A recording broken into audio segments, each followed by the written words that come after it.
How's it going, folks? Oh, this stupid chat doing to me again. There we go. All right. Good morning, good afternoon, good night, whatever time you're watching this. As always, thanks for watching Common Sense Fishing. So got a surprise Sunday live stream for you guys since I missed Friday. So we're going to bring you guys up to speed on some crazy events that have happened. And got a lot of stories and fun stuff to cover, talk about tonight. So strap on your seatbelt, smash that subscribe and like button. If you're new here, thanks for checking us out. Common Sense Fishing, where Monday through Friday we try to have like regular uploads of fishing tutorials, fishing videos, fishing adventures, challenges, tips and tricks, all that good stuff. Then usually Monday, Wednesday, and Friday, sometime between 6 and 9, 7 and 9, I host a live stream like this. So today's one is kind of a makeup one for me missing Friday. So thanks for watching, everybody. Welcome to the channel. Again, smash that like button. We're going to talk about, I don't know, we got a couple subjects. First, maybe let's talk about what we're going to talk about tonight. And then we'll start on one of them and then get going. So smash that like if you get a chance. Okay, so the subjects tonight's video are going to be members giveaway that we've got coming up. So we got a giveaway for members only coming up. How I crashed my boat on the California Delta. What the heck is on my forehead? And how did I get it? And toy drive raffle items. I have them with me. We're going to show you guys. Got an idea. Me and Virgil tossed it up. I'm going to see what you guys think. His name's Real Time Bassin here on YouTube as well. So we'll see what everybody thinks. But we're going to go down memory lane, talk about some fun stuff. But tonight, again, I wanted to share some pretty fun, crazy adventures we've had over the last weekend. Stuck some good fish. I stuck some good fish with Virgil. Stuck some good fish with Jeremy.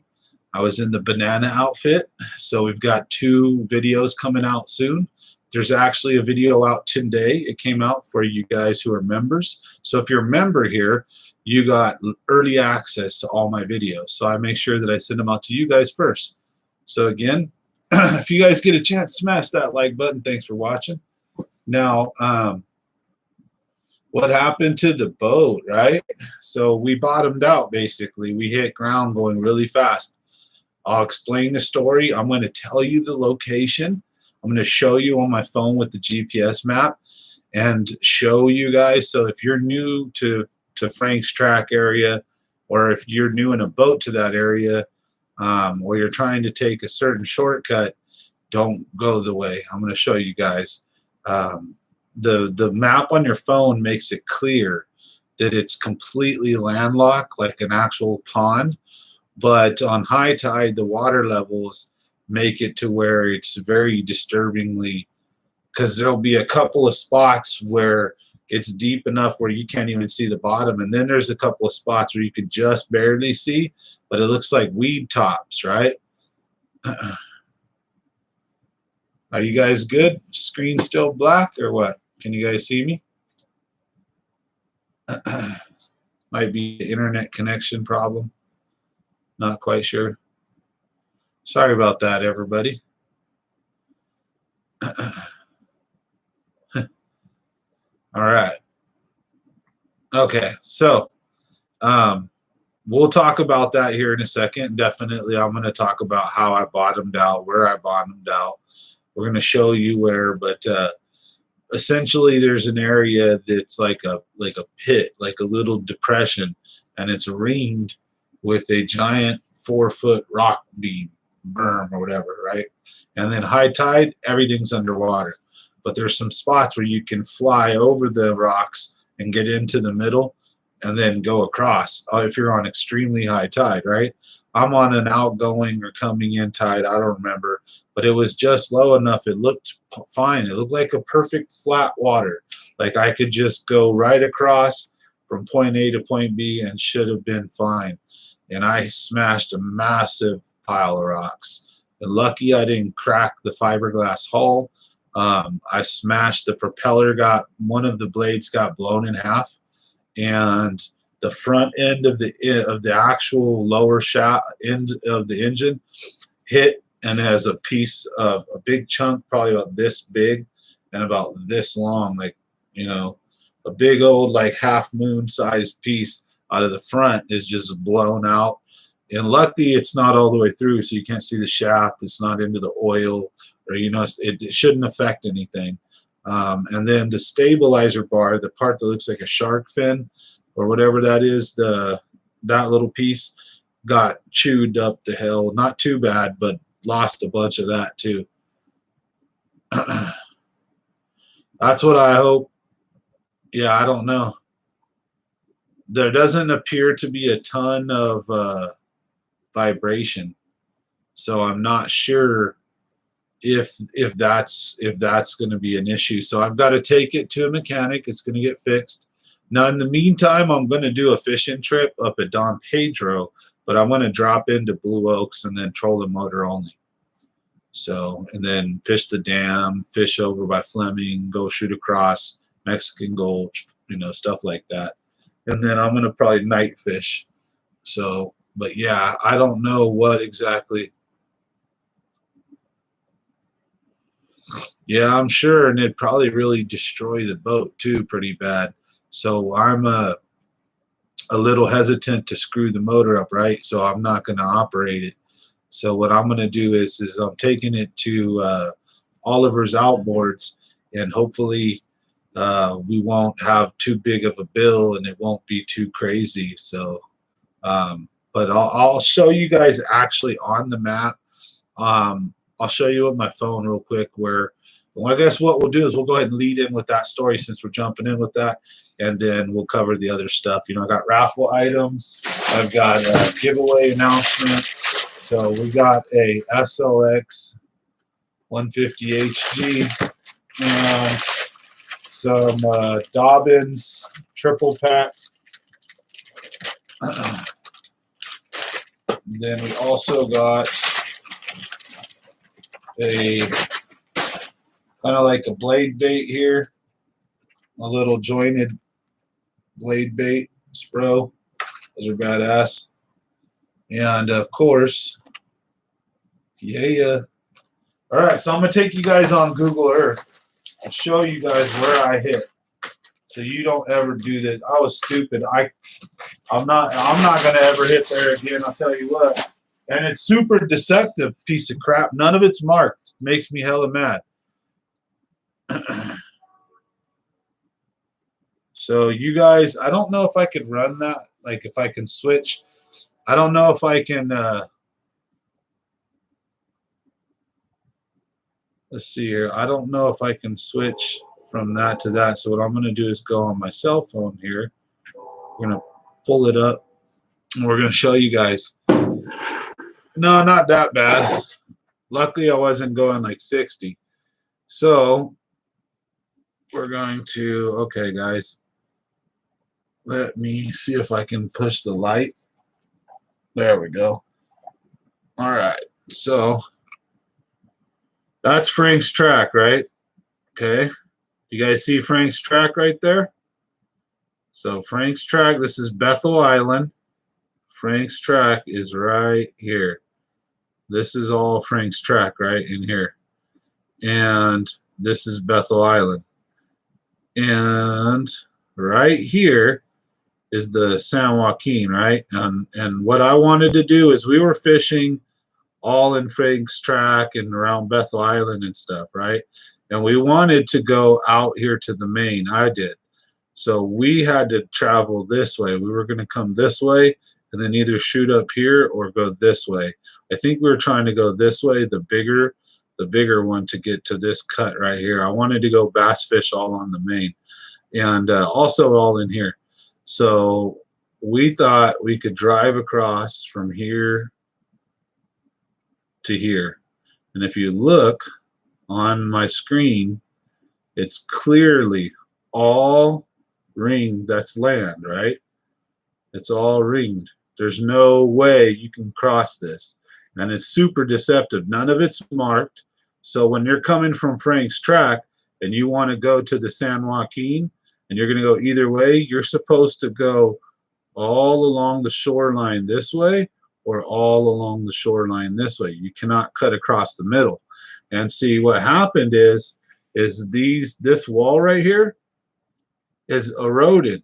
So in some places it's high up, and then some places it's low down, some places, and the tide was high enough. And so I actually got past the wall, right? I actually drove over the wall like this way, I think like this way, and then hit it somewhere like here. So either way, this whole stupid ass area, if you're looking on Frank's Track, right? This is Frank's Track, Bethel Island, right? This whole area right here, you better make sure you stay right up against shore. This is the spot that did it to me. Boom. None of it is marked. Bullshit. There should be giant freaking signs, because you could get yachts, you could get little dinky boats. There's no way to see that shit. You cannot tell. It's like, why in the hell do you not have something marking that? Like, it's just asinine. I hate the Delta for that sense. But, you know, I just stay next to shore. That's the thing. And then when you go to fish, you better use your trolling motor, because it can go at the Delta just out the blue. You could find yourself in a foot or two of water. Like, what the hell? How did this happen? You know, that's just how it is. No, I didn't get whiplash, but oh, it was bad. We'll show you guys some pictures. I'll show you what the prop looks like, show you what the engine looks like, and just, I was smart enough because I was a little paranoid, because I've seen those before, and I'm like, it looked like one of those, but I wasn't too sure. And I'm like, what the hell? And there were blank patches or deep spots, and then that's how the weeds looked. So I assumed the dark stuff was weeds. And I didn't drive over them. I drove over the clear stuff, which was good. But then I hit a dark patch, assuming it was weeds, once I drove past them, and that's exactly what they look like. You're like, oh, we're fine. And then, bam! It was all bad.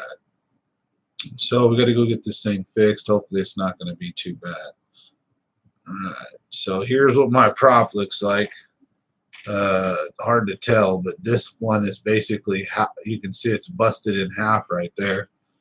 Then there's maybe a better picture. No, yeah, you can see that it's like busted in half. Look at that. And here is the lower end. You can see a big chunk of it missing. This is where you can see there's a big fat chunk. It doesn't look that bad, but the picture is hard to see. At least the stabilizer bar, some of it's still there. Right, I just grinded it down hella bad in a couple of areas. I mean, it isn't super bad, so when you look at it, you can still see it. But like, I'm lucky I didn't crack the fiberglass. You know what I mean? That's just annoying. So for those of you who fish, you know, the Delta, especially anywhere in those flat, marshy looking areas, if it looks like a big open pond area, be wary of those areas. They're usually like sunken depression areas, but that are surrounded, you know, with stuff that's just a foot underwater. And then when you get low tide, you see those, and you're like, wow, you know, I'm glad I didn't hit that. Yeah, well, high, like a medium high tide where you're like just high enough to think you're safe, those are dangerous right there. So Delta can be very deceiving, folks, so be careful out there. You know, I'm lucky I didn't go flying out the boat. I'm lucky I wasn't ejected or something. I'm lucky that I wasn't smashing 50, 55. Because believe it or not, my little 90 horsepower nitro will get up to almost 55 miles an hour. Depending on how much weight I have loaded and who's all in it, I've hit over 55 just by myself, right at like 55, 56. And right now with a full tow and two people, she goes at least 50. And I'm lucky I didn't just light her up, because I was suspicious, thank goodness, but not smart enough, right? So if you feel a little suspicious, better to take the long way at the Delta and kind of snake around stuff instead of trying to cut through crap, because that's how you get smashed. And then even at Frank's Tracks, there's parts where there's like an old farm that's underwater, and there's like tractor pieces, and there's like farm equipment underwater you can smash into. So you got to be real careful out there. So that's my advice anyways. Now, we'll probably talk about that a little bit more tonight.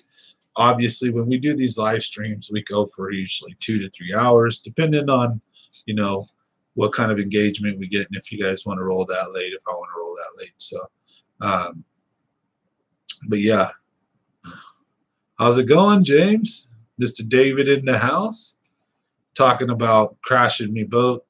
I'm gonna be out of the game for probably about a week or so. I'm gonna take it down to Jason Oliver Outboard, and see if he can I have a prop already, see if he can swap it out, and then I know how to change a prop, but I want to have him look at all the stuff to make sure. How's it going? Terrible. So we got some members here now. Thanks for watching, guys and gals. We'll get into our member announcement later tonight about the giveaway. So and then for you, for the regular viewers, appreciate you guys watching. Thank you guys so much. We have a membership program here where basically once a month you guys get giveaways, all kinds of cool stuff. Like you guys get early access. We do members only live stream where I'm just chatting with you guys. So a lot of cool stuff. Anyways, setting an impromptu derby up there tomorrow, trout derby. Yeah, I was at the Delta this weekend, and we kind of crushed it a little bit. Yeah, I know, some drama, right? Work's going to be messing with me this week. So it's going to be 110 and 112 where I'm at. And I do air conditioning and heating. So I might, be late on live streams. Things might happen. So bear with me this week. We're going to be doing I'm going to go drop my boat off, and then whenever it's fixed, it's fixed. So in the meantime, we're going to do some shore fishing probably. I did a poll if you guys want to go drop a vote and see what you want to see me do. I think the questions are basically, would you want to see me shore fish? Do you want to see tips and tricks, whiteboard video? Do you want to hear like crazy adventures, story stuff like this? What kind of stuff do you want? And it looks like shore fishing is winning out so far. So yeah, super hot here. I'm going to be doing some night fishing. But also do some day fishing. I'm going to do some shore fishing, pond hopping. We're going to go out some fun, take people around, bank fishing tips and tricks, stuff like that. That's what we're going to be doing this week. And also this week is going to be the members only giveaway. So this one's going to be a fishing trip with me. And if you win and you're not local, well, then you get to choose your choice of like, we're going to have a tackle pack, or, I'm going to go buy a couple reels. So Ewing Kennedy won the last giveaway for the bass fishing lovers. So he's getting a spinning reel. So I'm going to go get that, ship that off to him. We're also going to take you guys along on like a short when I go buy the next toy drive set of toys. So we're going to go make a trip down to Target, Walmart, and Ross, stuff like that. Go hit up the toy sections, go pick up some cool toys. So, and you follow along, we have the toy drive where people donate toys or money, and I take them fishing, and then I take care of Christmas for as many kids as we can. Last year we did over 200. So if you guys are wondering what the hell he's talking about, kind of bring you up to speed. Now, how did I get this? So check this out. Look at that. Looks like I got a birthmark on my forehead. So I've got one hilarious story for you guys tonight. Now, before we get into that, wanted to finish what we were talking about as far as bottoming out, crashing at the Delta. Make sure you pay attention. You have brain damage. Damn near, right? I burnt myself at like between 600 and 800 degrees with a pipe when I was welding, and from a bar fight, right? I wish I had some cool story. Like, you should see the other guy. Well, really, I was putting an air conditioner in this weekend because I know it's going to be 112, 110, and something like that this week, all this week. I ordered and got my air conditioner for this customer on Thursday, had them drop it off at my house on Friday while I was busy fishing. And then Saturday I installed the unit because I had already set a fishing trip up on Friday, and that's when I bottomed out and crashed at the Delta. So fishing at the Delta was pretty tough, but if you found like the pattern, we were using square bills and then offshore kind of Cinco fishing and stuff. And we got a 4 to a 5 pounder, and then probably something around 3 to 4 pounds, and then a couple of like twos. And we caught a bunch. We probably caught like 30, 1 pounder smaller fish. Just basically covering water and crankbaiting and having a blast. And I was in the banana outfit the whole time, so that one's going to be a fun one. Smash that like button if you guys get a chance. Thank you very much for watching. Appreciate you guys' support here. Common Sense Fishing live streams, Monday, Wednesday, and Friday. But we're dropping a nice surprise one here for you guys since I couldn't do Fridays because I didn't get home Friday till like 9 or 10 at night. We had that issue where I kind of hit, I crashed, bottomed out, broke the prop off. We had to use the trolling motor to get back. I mean, the motor worked fine. I drove it, but I didn't feel like chancing it, creating any issues with the vibration because I could feel a little bit after the prop, after we hit. I'm like, uh-oh. So once we got close enough, we just trolling motored in and fished until sunset. And then I got home. So it was quite an ordeal. Then I turned around and burned the shite out of myself. How's it going? RC Creative got all the members in the house tonight. So thanks for watching. Now, members, don't forget, you guys get giveaways every month just for you guys. Not for anybody else, but just you guys to say thank you for supporting the channel. We had a members only live stream earlier if you want to check that out. And also, you guys know when we get rowdy, when too much fun happens, then a lot of the time these videos go members only afterwards. So thank you guys. You also get early access. So my first banana boat outing is out right now. You guys can watch it.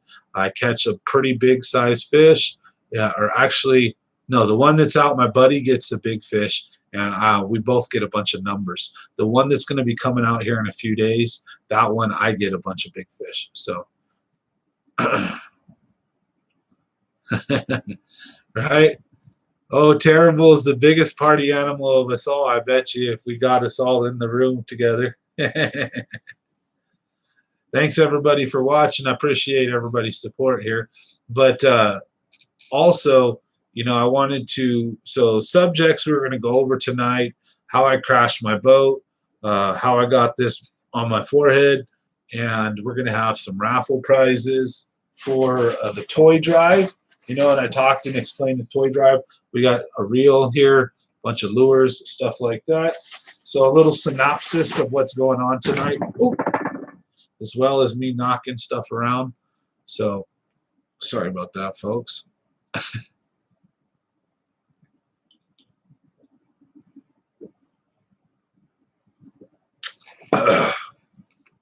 Now, if you guys want a little tips or trick for the Delta, for those of you who may be fishing the Delta anytime soon, my recommendation would be topwater, crankbaits, reaction. Then change your fishing according to the tide and what's going on. So when you got high tide, try to get up tighter and shallower. Look for wind-blown ambush spots, places where docks or something will be closer to shore. You got 15, 10-mile-an-hour windy days sometimes, and you'll have these areas where water is naturally coming through, but the wind's just pushing a ton of stuff through this one little area. Fish that kind of stuff. Excuse me. Fish a little aggressively if you can. And then if you have to, when the tide starts to stop, slow down, or bottom out, that's when you pull off. Stop really focusing up shallow and direct your attention to literally the outside weed edges where it starts to drop off to go deep, where you can't see any weeds anymore. You want to make sure you're fishing those pockets.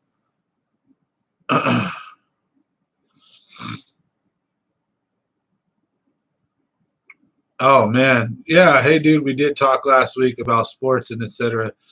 So Let's cover the comments real quick. We got Top and Shallow are hitting great here. I'm sure the delta is the same. Yeah, exactly. Top water, shallow fishing when the tide's high, and then when the tide bottoms out at the delta, you pull out and you fish the deeper weed edges and stuff like that. Look for ambush stuff. So now we got Schneider. Hey man, we talked last week about sports. Did I watch the Mayweather versus Logan fight? Now here's the deal. I don't spend money on celebrity fights. I don't think I've ever really spent money on any of those pay-per-view or celebrity things for a really, really long time. I think maybe I did the Mike Tyson versus Lennox Lewis one or something like that, maybe 15 years ago, some crazy thing. But see, with the internet and everything, I'll watch highlights unless I'm super, super in on it. And you nailed it right there. So the idea of celebrity versus athletes, that is, in my opinion, a joke in a sense, is versus the athleticism of it. Because in any given fight in real life, like in MMA, or something like that, you put two guys bare knuckle, you can have a celebrity knock out a professional, actual high level fighter just by luck sometimes, or just even if the celebrity's decent at fighting, and just one hit sometimes is all it takes in a bare knuckle fight. And why would you risk your reputation, right? Now, when boxing, with the gloves and all the rules, you can't headbutt, kick, stomp, wrestle, choke out, slam. You can't do all that crap, right? So it's like this fine art of using your gloves, and these gloves weigh a bit, and they're not aerodynamic, right? So I think that it's a big money grab. It's like a big show, and I love entertainment, but here's my kick on entertainment, right? Here's where stuff just pisses me off nowadays is entertainment is meant for you to get lost in it. Think about old E.T., The Goonies. Think about great movies from your childhood. Think about boxing, just epic fights of the past. Think about the MMA, certain things that you've seen. Think about things that capture you and they like take you away from reality for a short, brief time so you can get lost in this other world of boxing, of football, of Terminator, of RoboCop, of Ghostbusters, of the real good stuff, right? Now, when you take entertainment and you twist it in a way that it's you interject politics, wokeness, you interject crazy things on either side. When you also make it unrealistic, that was my main point. When you make it, see, a real realistic fantasy can take you there, like it's almost like it exists, right? Like the Goonies. You could picture yourself going on that adventure and having fun with Chunk and with the rest of them. It's well written, but certain things, when they make it too outlandish or too like just too flashy, it's like that's not entertaining to me. So like I want something to be real. So when I see a fight, it's like celebrity versus athleticism. It would be like if I watched a bunch of celebrities play a bunch of pro NBA or NFL players, it'd be a joke. I would feel that the NFL or NBA players should crush the celebrities. And then done as a charity event, I'd support that kind of stuff when money is going to a good cause to help poor people, veterans, homeless, shelters or things, programs, drug rehab, things that help people in life, right? Because you'll also lead a horse to water, but you can't make them drink. So I'm not a big fan of giving away stuff. I like helping, right? Instead of giving necessarily, but you know what I'm saying? And so entertainment to me really has to be real. You have to be bought into it. So football, right? When you watch football, the more you start feeling that the refs are throwing plays or calling plays incorrectly, and there's clear reviews that show that the call was bad, but there's no way you can challenge it or this or that, and just or you start feeling like frustrated when they're throwing politics and taking a knee into the sport, whichever side you're on. My point is entertainment is not supposed to be that. right? Entertainment is supposed to be entertaining.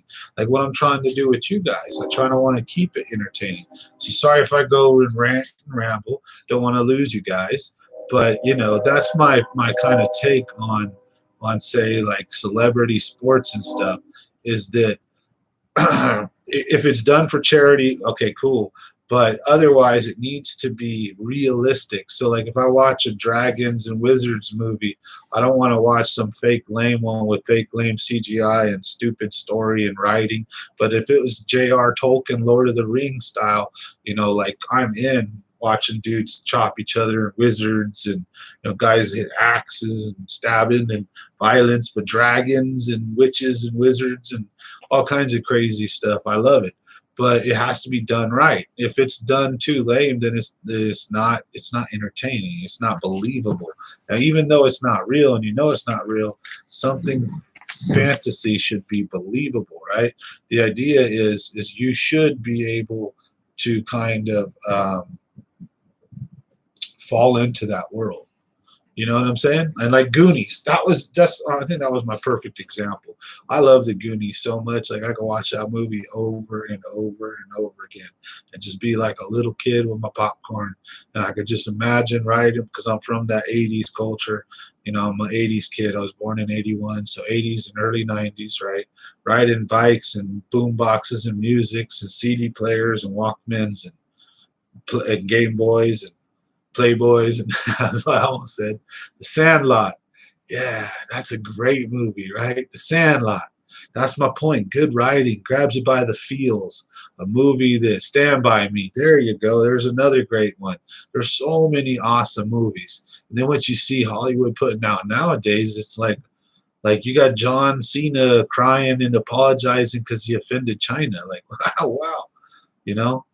So anyways, that's what I want to try to bring to fishing, bring to you guys here on this channel. Entertainment, fun, interaction. Spaceballs. That's a wicked one. I love that one. Rick Moranis is my favorite. When that guy came out and punched Rick Moranis in New York, I was blood boiling, ready to go find him and kick his ass, dude. Like, how dare somebody do that? I don't know if you heard that story. Rick Moranis is the man. Him and John Candy, rest his soul. Good old guys. But yeah, the great outdoors. Uncle Buck. Oh, man. Oh, goodness. There's so many awesome movies. How about The Never Ending Story, right? National Lampoon's Vacation. Man, those are awesome movies. The Never Ending Story. Do we got any Never Ending Story fans in here? Come on. I fell in love with the princess when I was a kid. Come on now. How's it going, Danny's Kitchen? For the members, don't forget, check out your giveaways coming up this week sometime. Work's going to have me hectic, so we'll see how the schedule goes. Just look for me. Check your notifications. Make sure they're on because I'll be trying to make up to you guys. If I miss one here, I'll try to throw one there. So that way, apologize in advance. It's going to be 112 and like 110 and 108 and all that here this week. So, and I do air conditioning. So we'll see how it goes. That's how I got this burn mark to the forehead. But Wally World, oh man, I love that. National Lampoon's Vacation, where they go to Wally World. Wally World. Oh man, I feel like Clark Griswold. Every American man feels like Clark Griswold at one point in their life, probably. He's like the personification of like Homer Simpson, American Dad, and like Hank Hill, King of the Hill. He's like, God, man, hilarious. But yep, you guys get exactly what I'm talking about. The entertainment should be entertaining. It should be realistic, So that's why, like, if I'm gonna watch a boxing match, I like MMA. Bare knuckles is cool, but it's kind of graphic and it's like, But I like MMA. Also, boxing is a great sport, but I'm not big into watching, like, let's say LeBron James box this guy or that guy box that guy just because of their names. Like, nah, I'm not a big fan of that. We only have so much time in life. Don't waste it. don't feel this is a waste. I think we try to have some entertainment. I think we have great times here. I think, I try to give informative tips and tricks. We can discuss fishing, all kinds of cool subjects. But the point is in general, you don't have a lot of time in life, and don't waste it being angry and arguing with people. That's for sure. Try to be happy. Smash that like if you guys get a chance. But that's also why, like I'm saying, entertainment should just be entertaining. And then, like I said, don't waste it, right? So I like video games. I like movies. Here's one thing I don't do. I don't know if anyone can say this, but I watch absolutely zero television at all. I hate it. I don't like it. To me, the programs are too short to have any meaning.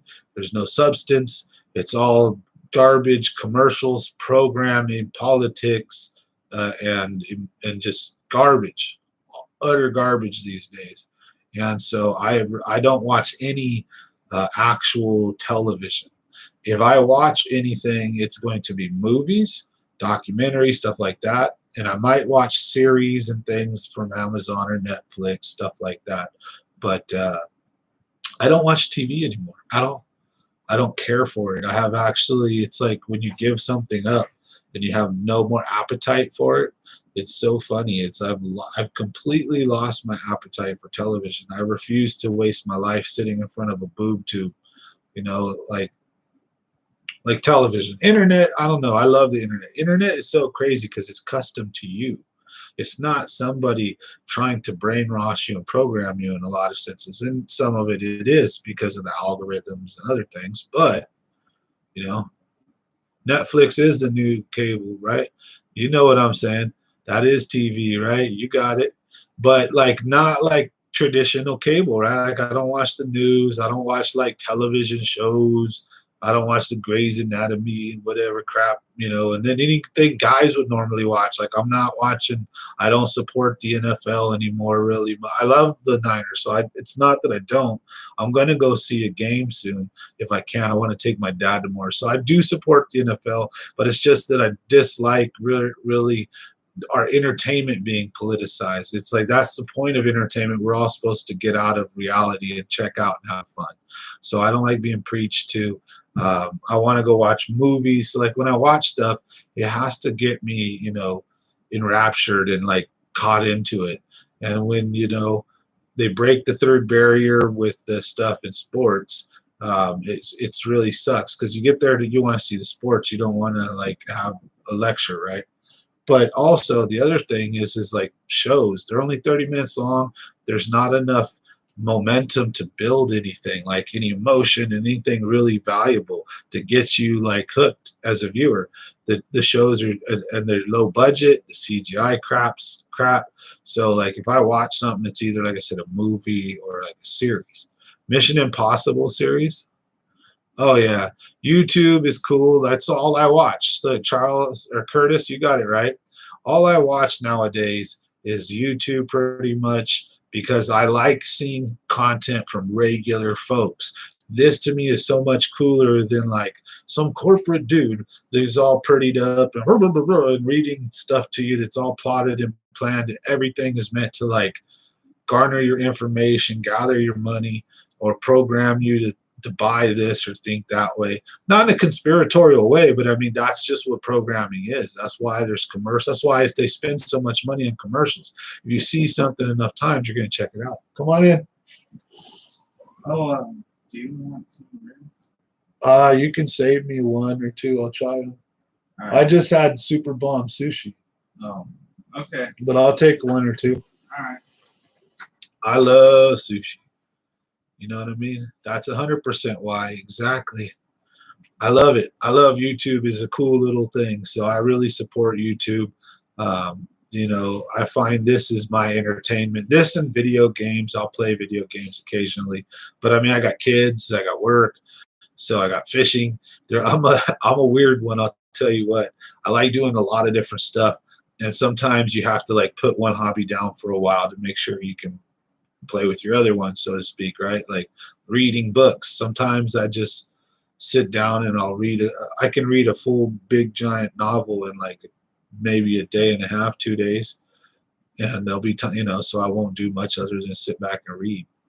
And then when I'm off of that bug, but I read a lot. So, and also fishing, sports, YouTube is a big thing, right? I do like supporting YouTube. There's a lot of cool creators, and then content is custom tailored to you.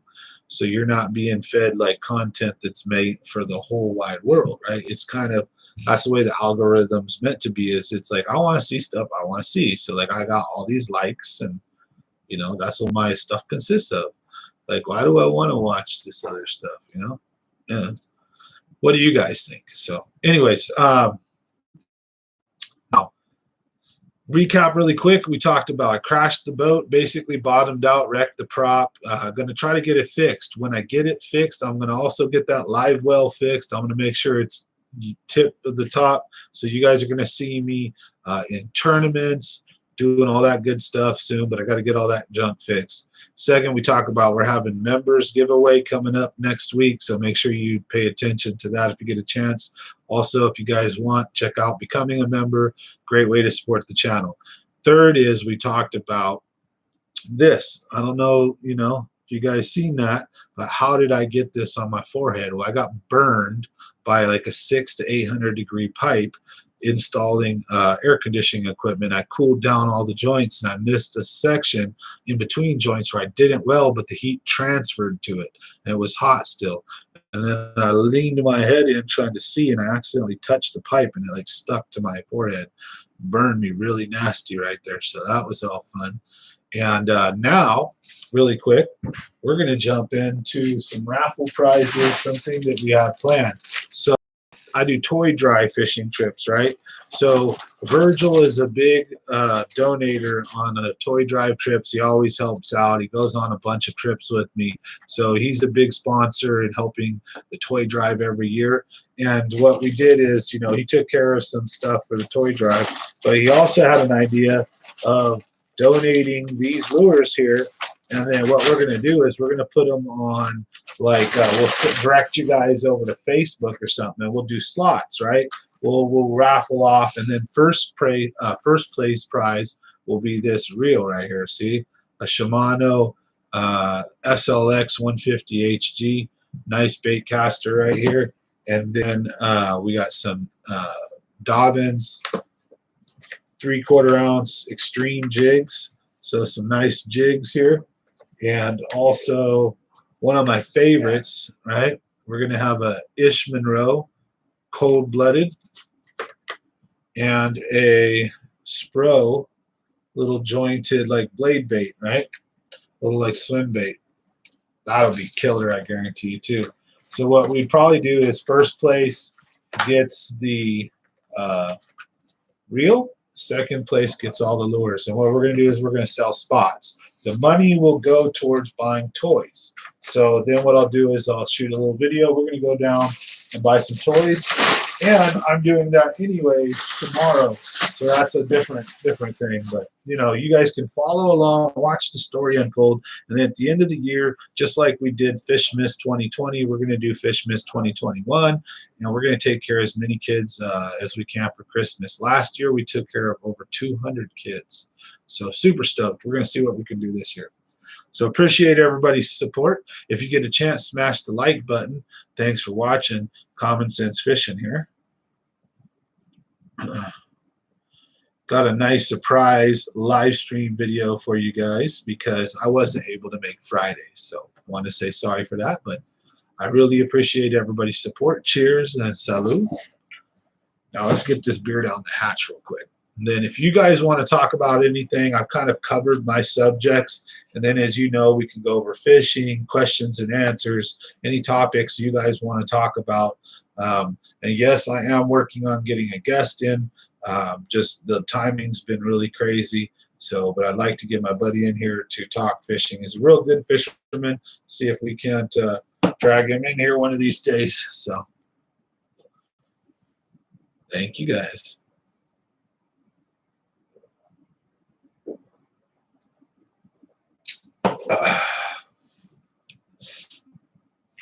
Excuse me. All right. Got a little pop-up chat going on here so we can read everybody's comments. So, Sunday fun day, right? Hope everybody had a great weekend. Because I tell you what, like I had one heck of a crazy one, that's for sure. Some ups and downs. Delta was real tough, but also showed some love. Got a couple big fish. Got a new video out, so members, you guys get your early access. That video is available to you now, and in a few days, I'm going to go ahead and release it like usual to the public, and then we'll share it everywhere. Hopefully, it'll get a bunch of views. And both of these new videos are going to be banana outfit videos at the California Delta, where I'm out there in the banana outfit. I get a group of boaters and jet skiers who come up to me, and they're actually taking pictures with me, and they're all laughing. They think it's cool. And, we got the tail end of that exchange on video, so that was cool. And people seem to like the banana outfit so far. I see guys like they recognize me and they're like, he's in the banana outfit. Sure enough. So if you guys see me on the Delta, you see the banana. It's just Bananarama. We're having fun out there, so you know how it goes. Common sense fishing, always out there having a great time. I try to tell you what, fishing is also not just about catching fish. It's about having fun. You don't ever want to lose sight of that. So on a struggle day, sometimes I just, I fish a bunch of different stuff, try a bunch of different spots, but sometimes you just roll with the punches and you do what you do. And that's usually when you get your fish, because I don't usually get skunked. It's been a long time. I think I might have been skunked like once in the last year or two. It don't happen very often, but it does. Maybe twice. I don't know. I'm gonna burn out. I don't forget that, or I don't remember that kind of stuff. I'll tune it out. Like got skunked. But all right, folks. Anything you guys want to talk about? Let me know. Fire away. Any questions? Any topics you guys want to cover? Any fishing related stuff or any rabbit holes? I'm ready. We could talk about some more TV shows or videos, or what TV shows did you guys think were actually good? Because I'm over here trashing TV shows and talking about movies. There were a few random TV shows that I really loved. Full House, Family Matters, Step by Step as a kid. DuckTales. You missed how I wrecked my boat. Oh, Weeds is a good one. You missed how I wrecked the boat, Anthony? Oh, basically grounded out at Frank's track trying to take a shortcut and hit a big-ass pile of rocks trying to go from point A to point B. And it looked like weeds. Nothing was marked, and it was kind of highish tide. And there were areas that looked like, you could smash perfectly fine. And then there were some areas where they looked like weeds. There were no rocks. There were nothing visibly sticking out of the water, but I smashed into it going between 25 and 30 probably, and it hurt pretty good to the prop and the lower end. So hopefully she'll be a quick, easy fix because I have a replacement prop already with the boat. So the mechanic should just be swapping them out for me. Shouldn't charge me much because the main thing is I want him to be fixing the live well. So if that, that might cost me whatever it is. So I expect, a fair price, whatever it is, though, I'll pay the bill, but I'm assuming, it ain't much to take a crescent ring. I mean, I could do it myself, but I figure while we're at it, let him inspect everything. So whatever he's got to charge, he's got to charge. I'm not going to argue, but I don't think it'll be too bad. That's what I'm getting at is we'll take it there and swap the prop out and get my live well fixed. And once that's done, I'm good. Then I'm probably going to get 2 new batteries for the trolling motor, and we should be golden for another year or so. Might have to updo the battery for the big motor next year, but you know what they say about boat, bust out another 1,000. It ain't cheap having a boat, folks, I tell you what. Smash that like if you get a chance. Appreciate everybody watching. So, yep, we covered a couple topics tonight. Grounding out in the boat, burning my forehead, toy drive, raffle items, giveaways for the members. And now I'm ready to just relax, have a few drinks with you guys, and talk fishing, talk sports, collectibles, whatever you guys want. Did I hit my head? No, I got burned. See, 600 to 800 degrees. I'd assume it might have been close to. It was really hot, maybe 400 or 500 degrees. I don't know. Either way, it was super hot. I had just got done doing like 30 minutes of brazing all over these pipes. And then off and on. And I had washed them down, but there was a section that the heat transferred to, and I had got wet rags. And I did all this, do the joints here, go over here, do all the joints. But then I didn't connect, and there was this one strip of really hot pipe, and I just cheers, fishing with Magla. Nice to see you on, my friend.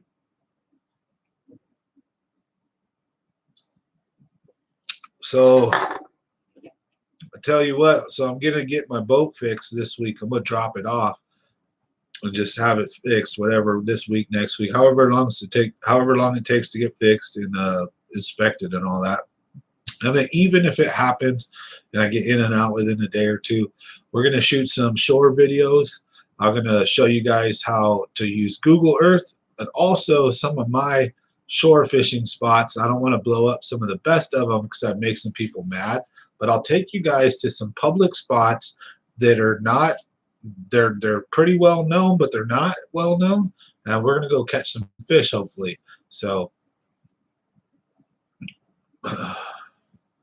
yeah, I can't decide, trolling motor or new graph. Let me tell you right now that if you get spot lock, it helps tremendously.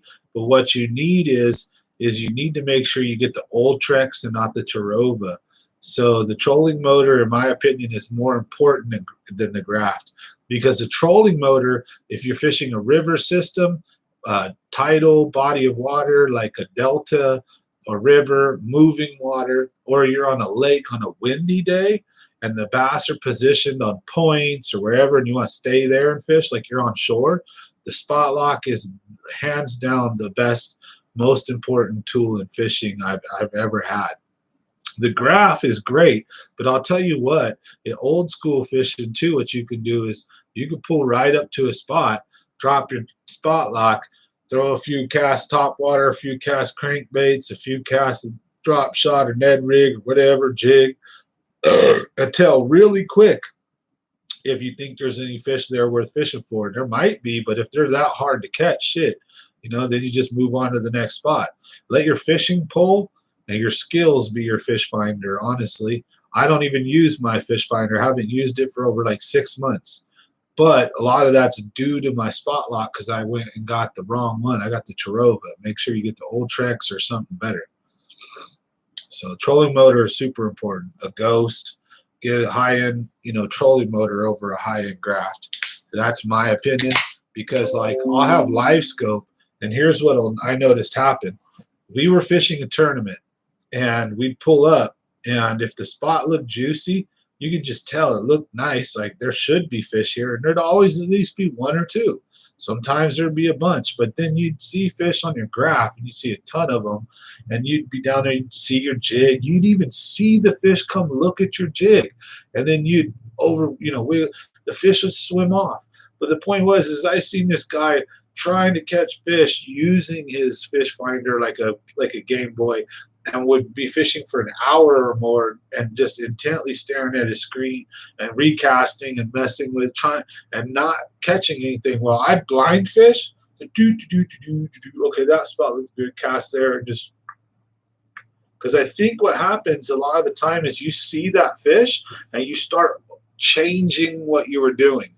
So what'll happen on LiveScope, right? We use LiveScope as an example. This is a perfect example for those of you who have this, may have experienced this before. I think it's a great tool. I would love to have it. I think if you can have it, you do need good grass. However, let me finish, hear me out here. So with the LiveScope, like what'll happen is I'll cast out, you can point it a certain direction.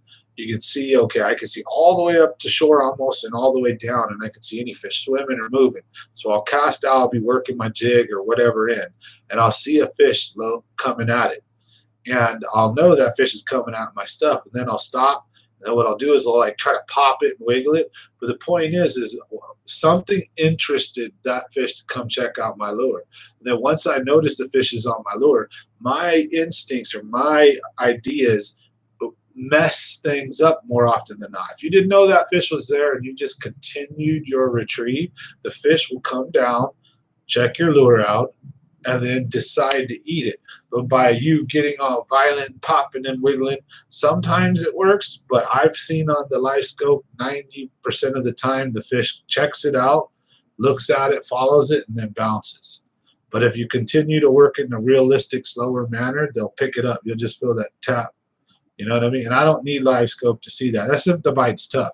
But I don't know how many times I could tell you at the Delta when the tide's rushing and moving, or when I'm on a main lake point and there's, let's say, I'm catching a bunch of fish, but it's 15-mile-an-hour winds and I need to get held in place. Spot lock is magic. You really got to have it. So that's my opinion, folks. Now, what do you guys think? For those of you who may have spot lock or a good graph, what do you think is a more important arsenal in your tool? Spot lock or graph? Trolling motor or graph?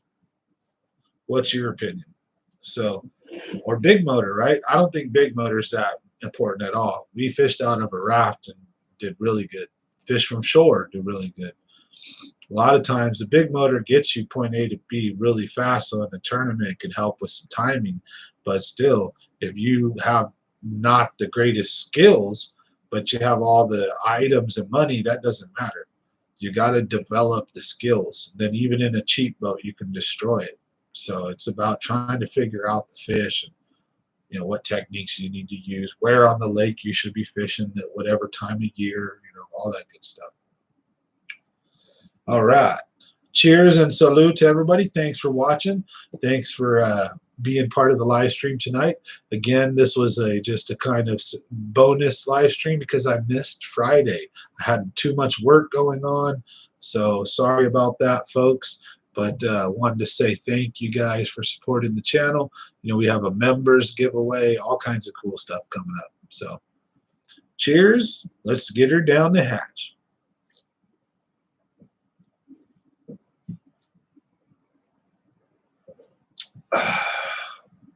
Thank you for the support, Joel.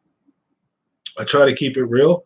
So for now that we got 10 of you guys on right now tonight, I'm going to give you guys a lure that caught another double digit for me. And I don't know if I've told you guys yet, but you know, exactly.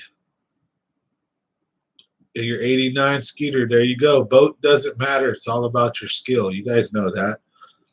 So Street Fighter machine has your eye, huh? There's two of them. But what was I gonna say? Man, got off. Oh yeah, what was I gonna say again? Shit, man. See, I got burned out. But yeah, I burned myself right in the forehead. That shit sucked. You know, I crashed the boat a little bit, kind of. I burned my forehead. Been a crazy adventure this weekend. So wanted to tell everybody thank you guys. Also, shout out to the members. Giveaways to you guys. Want regular subscribers and viewers. Want to say thank you to everybody. You had a 16-foot Astro lure 10-pounder. All right. Oh yeah, Danny was listening. So you guys want to hear what lure I caught my 10-pounder on, and the recent one, and it's what I would be throwing if I were you guys for the summer, all the way into the fall almost. A deep diving crankbait. All right. And the particular lure I caught my 10-pounder on is this one right here.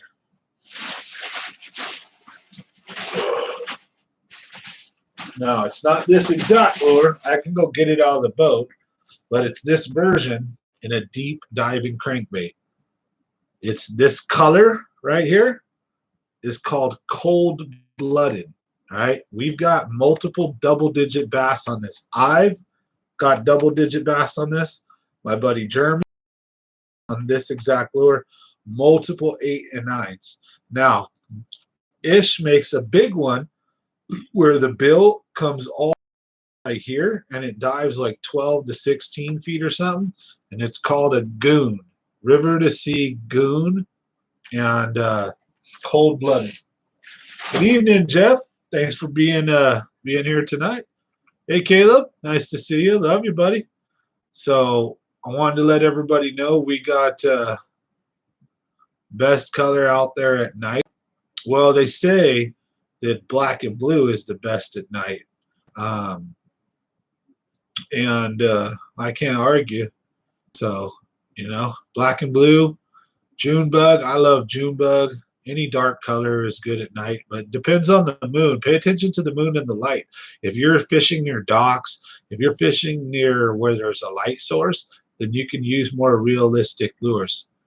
Hey, how's it going, Jacob? Nice to see you on the channel tonight. Smash that like button if you guys get a chance. Little synopsis of what today's little live stream has been about so far. Crashing my boat, burning my forehead, raffle prizes for toy drive for kids for Christmas, the toy drive trips, and also members giveaway for the channel coming up next week.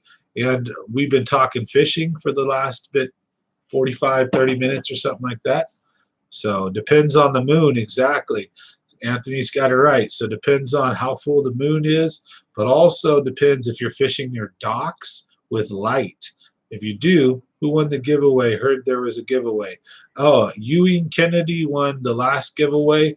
This is announcing that we're having a giveaway this week. So if you want your chance to win something like this, now this is going to be raffled for the toy drive.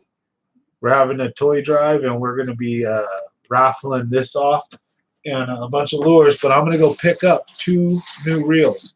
One for Ewing Kennedy. He won in our Bass Fishing Lovers online giveaway. So on Facebook, we have a page called Bass Fishing Lovers. And on that channel, we have giveaways all the time, just like we have giveaways all the time here. Now, we have members, right? So you can, below the video, there's a little button that says Join or Members.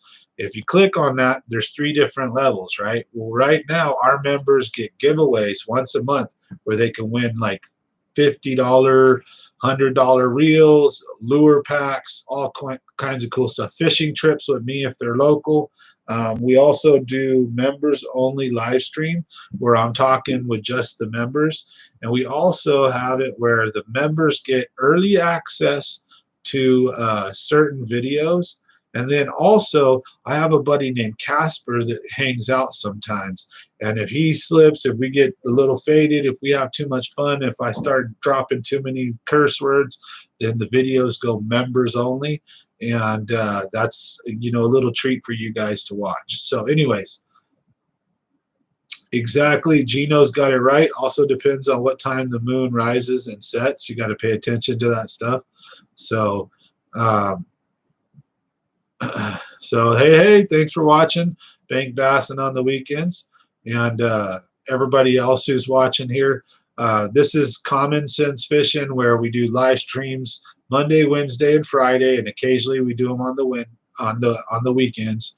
And we also upload fishing adventures, tutorials, how-tos, and we have a ton of giveaways here. I do giveaways about 2 to 3 times a month here, so make sure you're subscribed. Make sure you have the notification bell checked. Today's video, part of it is I'm announcing giveaway that's going on next week, and I don't know when I'm going to get to drop the giveaway video. So I just want everyone to know it's coming next week, but I do heating and air conditioning, and where I live, it's going to be 110 to 112 degrees for like 3 days, 4 days next week.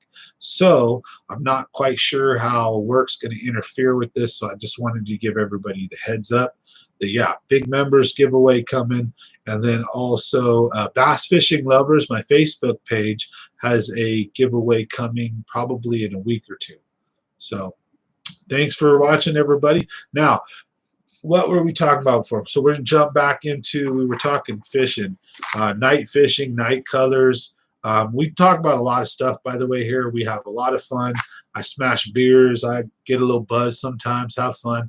We don't ever cross any crazy lines, really, but I do put the tinfoil hat on a lot and go jump down like rabbit holes. We talk about music, rap, UFOs, video games, sports, whatever kind of crazy stuff you guys want to talk about.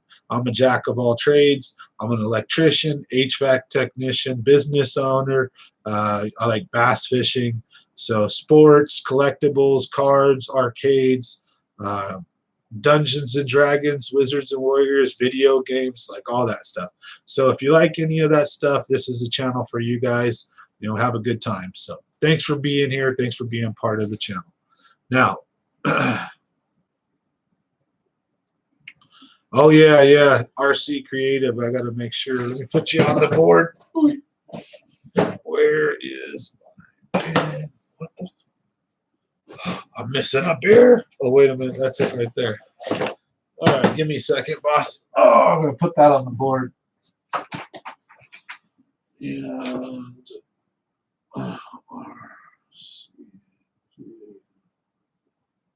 so we'll have 3 to pick up.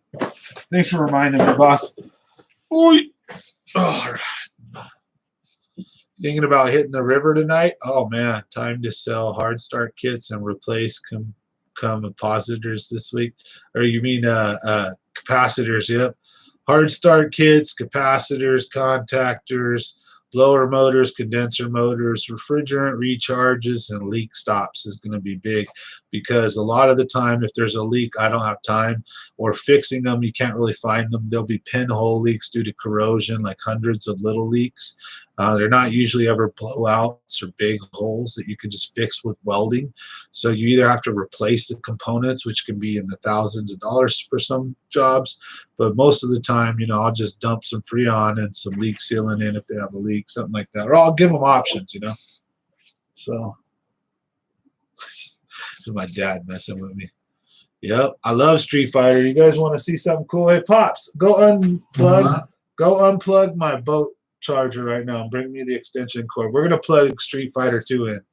Let her play in the background for the rest of the video. I got my dad over there. He was trying to photobomb me. He was messing with me just a second ago. So I hope you guys enjoy the show. We have a lot of fun here. We talk crap. We have a good time. This is how the channel rolls. So those of you who are new here, thanks for watching. If you're returning viewers, thanks again. Really appreciate it. And for all the subscribers, members, you guys are the backbone of the channel. Thank you guys very much. And like I said, we talk a lot of stuff, like a lot of different likes and things that I get into. The green screen. So occasionally, because we do live shows, we get trolls. And I love it when the trolls get on here. Okay. All right. Pops bought me the old extension cord. Hang with me for a second, folks. Oh, that'd be perfect for turkey. Oh, yeah. When you play Street Fighter? Yeah, turn it on. Oh, okay. All right. Thanks. Close that, would you? For supper for you? Yeah. Save a couple for me. All right. Close that, would you? Close the door. Yep. All right. Hi. You can come over if you want, buddy. Have you come photobomb us one of these days here. Oh. How do you feel about YouTubers dropping links on your Facebook page? I don't mind. We do it all the time. Bass Fishing Lovers is my group. I created it. And we're over 2,200 strong right now almost. And it's like only 9 months old. And it's grown really fast the last month or two. So I'm super proud of that thing. And I want to make sure anybody who spams, I mean, if you put stuff up for sale, and if you're like out of country, South Africa, Thailand, spammers who are like not just putting YouTube links on, but are like trying to sell knives and like things too much, or porn or vulgar stuff, report it. We kick them off. I don't tolerate that crap. Otherwise, everybody's welcome to come, post your pictures, post your catches, post your YouTube videos. No problem. Come on over to Bass Fishing Lovers. We do giveaways all the time. It's a cool community. Most of us were centrally located in Central California, kind of farming belt, fishing area. I'll send you my address or text you, buddy.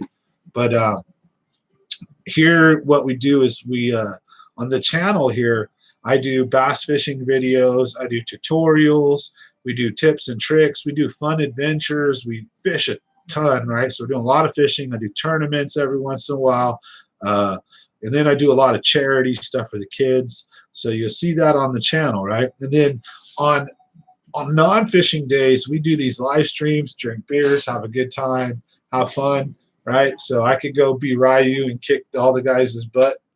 So yeah, if you're ever in my neck of the woods and you want to come check out fishing, come jump on the boat. You're more than welcome. Just send me a message or something.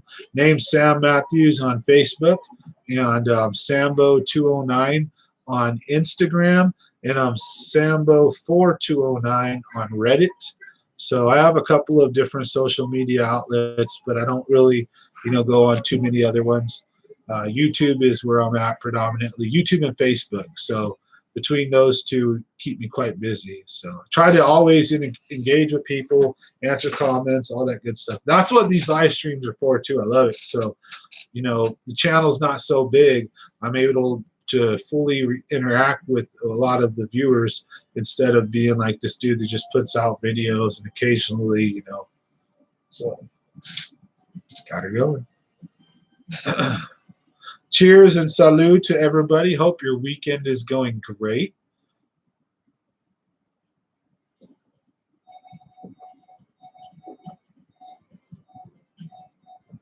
All right. Now is the time to go night fishing. Get out, catch a double digit. Go for your dreams. If you really want to catch your PB, the biggest bass of your life, do it in the next 3 months and do it at night. Go fish at night. Don't go fishing in the day. Salud. Thank you. Uno más.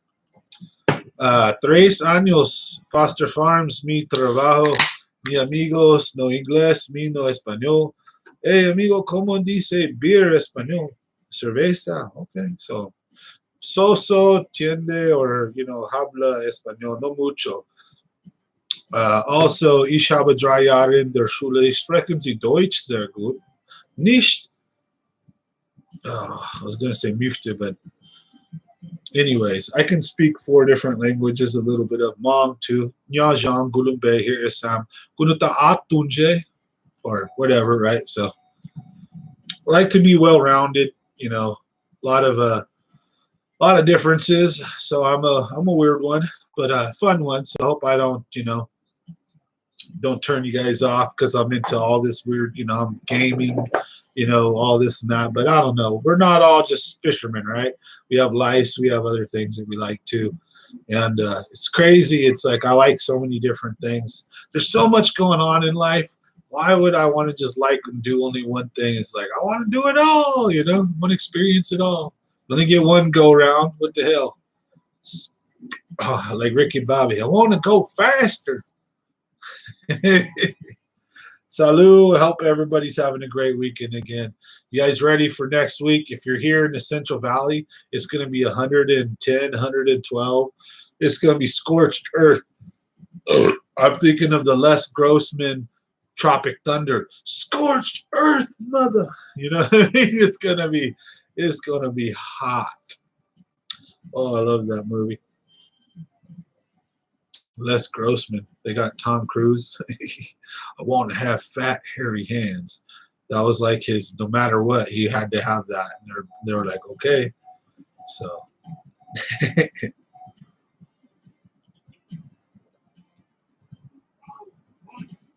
Now, she really works.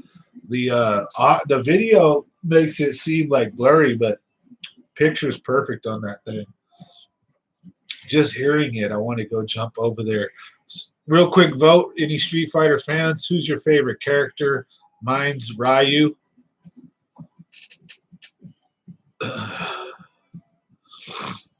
I can't work on ACs on fifth wheelers. Those are like reefer units. They use a different freon. They're like, I'm not used to that stuff. I don't want to blow your stuff up. Guile, you bastard. You were one of them Guile players, weren't you then? Ryu here, but like Guile, that bastard, with this little sonic boom or with this kick, right? And what he would do is he would fling forward and then and drop down. And so he'd actually move a few feet forward every time he did that move. And he could throw sonic booms at you and then do that kick. And anytime you tried to jump over his sonic boom, if you did it right, you time it where you throw the sonic boom, and then when the character goes to jump over the sonic boom, you do the kick. Oh, dude, I'll tell you what though, M Bison was the worst though. Ken more than Ryu, hurricane kick fits my combo setup. Yep, that half moon. I tell you what. Yeah, Ken, I like Ryu. I like to always be in the off color, the blue Ken, the blue Ryu, because they weren't the normal ones. And I was like, aha, did you know by pushing start or pushing A, you could have a different color character? Like, aha. So I always like being the off ones. So blue Ryu, blue Ken. But M. Bison, back forward, strong punch, and he does that stupid flaming twist. And you just flaming twist all day. And then if you land on him, you're screwed. And he's so long, it's hella hard to time your jump right. It's like, oh, asinine. The old school video games, they tested your skill, that's for sure. But, all right. Am I going to lose everybody talking about video games? Hope not. Thanks for joining, everybody. I know it's hard to sit down and watch an hour or whatever, 2 hours. You know, I know I'm going to get people who are here for 10, 15 minutes. Some guys here for the whole road. So, you know, if you guys ever get a chance, you guys can go back, watch this at different times, kind of watch the whole thing all the way through. So either way, I appreciate all of you guys, the ones who are here for a few minutes, here for the whole show. Thank you guys so much. Just seeing the number that there's people here to chat with, it makes it, you know, makes it much funner instead of like when you're doing like my other channel, I'd have 1 or 2 people on sometimes. Street Fighter 2 Alpha, you could disappear from the top of the screen and back to the bottom with that punch. So yes, I'd rather talk bass fishing. What rod do I use to Cinco fish? Okay, for a Cinco fishing, depends. I technically like to fish a Cinco with a Texas rig. So it's going to be a very similar rod to what I use on a jig. Maybe a medium heavy with a fast to moderate action tip, something 7.2 to 7.6 maybe, depends. Sometimes I even use more of a medium pole. It just really depends on like if you're going weightless versus are you throwing a weight on there, are you Nico rigging. I prefer a like a stiffer backbone but with a flexible tip. And you know, I'm more of a Texas rig versus a wacky rig, open hook style guy. I know it's old school. I have to drill my fish. I miss some of my bites, but I'm able to work it and pull through weeds. It has a different fall. It looks different. The wacky rig looks better to a fisherman, I think, but I catch a lot of fish Texas rig, so I don't know. I just love a Texas rig Cinco with a little 1/4 ounce or smaller bullet weight, something like that. Again, 10 to 12 pound test, and anything from a medium to a medium heavy. I'll even throw it on some spinning gear.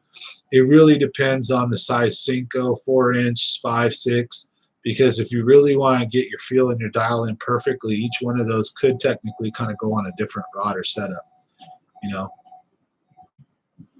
Yep, 3/16, 1/4. There's a couple of different ones that I like, 1/4 and down. I don't like anything over a 1/4.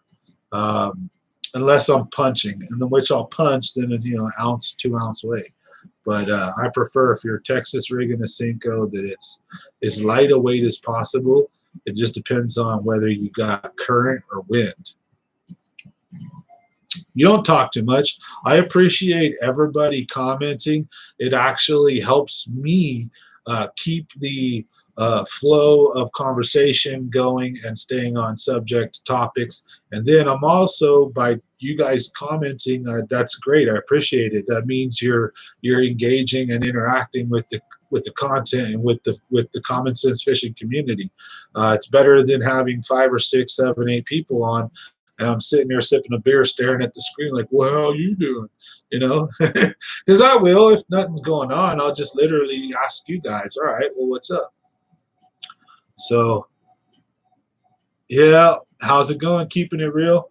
Yeah, the Delta did me a little number, but like I just got to go get the boat fixed. So that's what it is. I guess all that damn money I earned yesterday, I'm just gonna burn it up.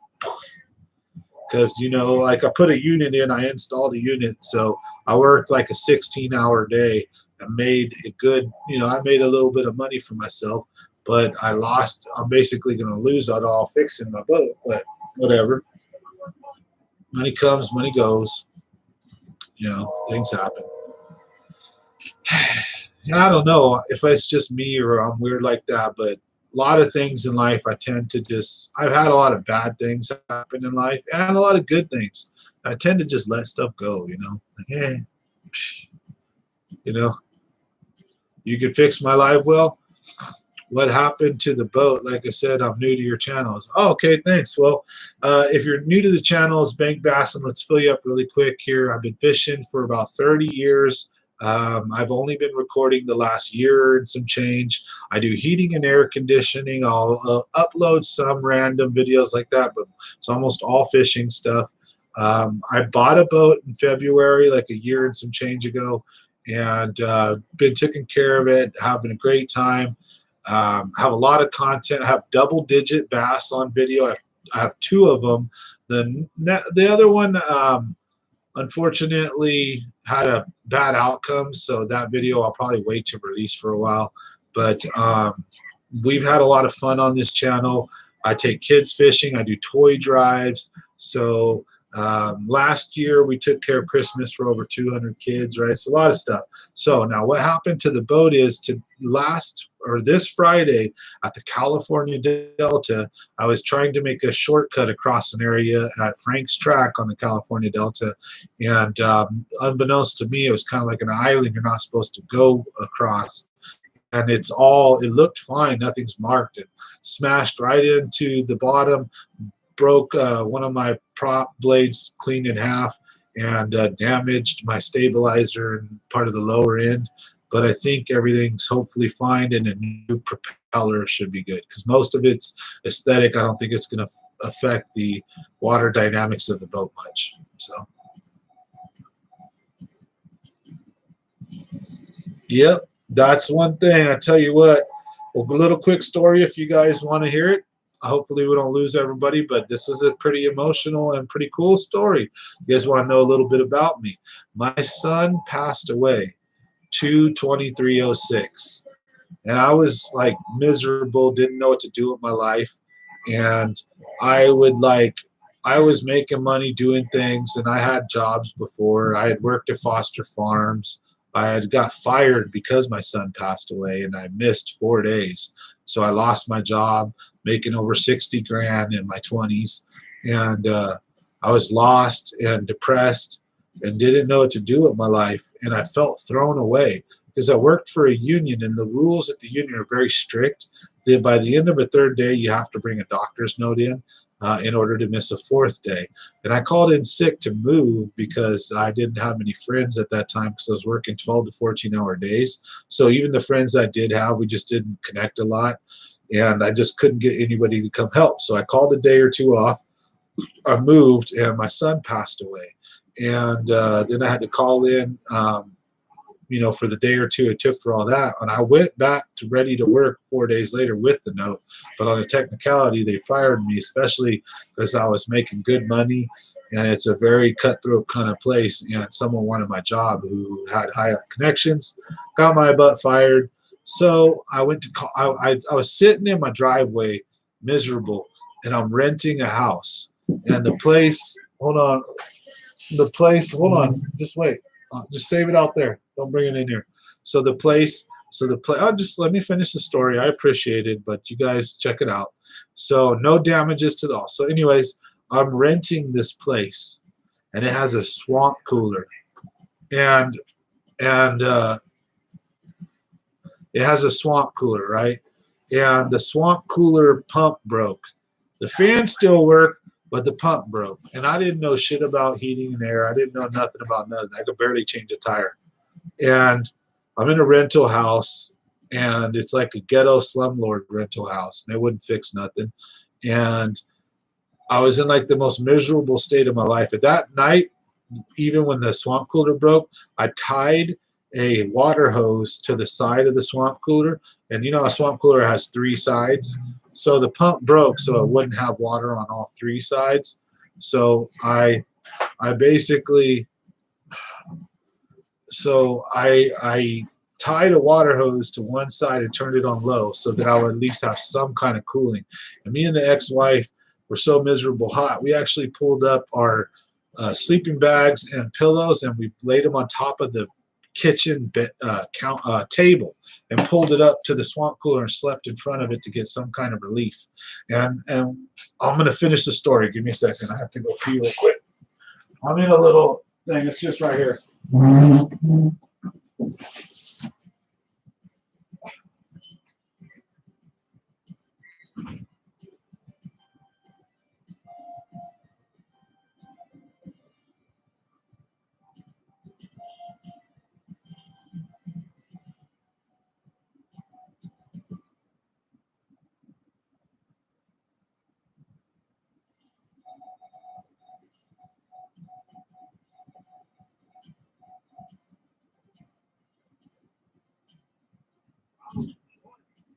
All right.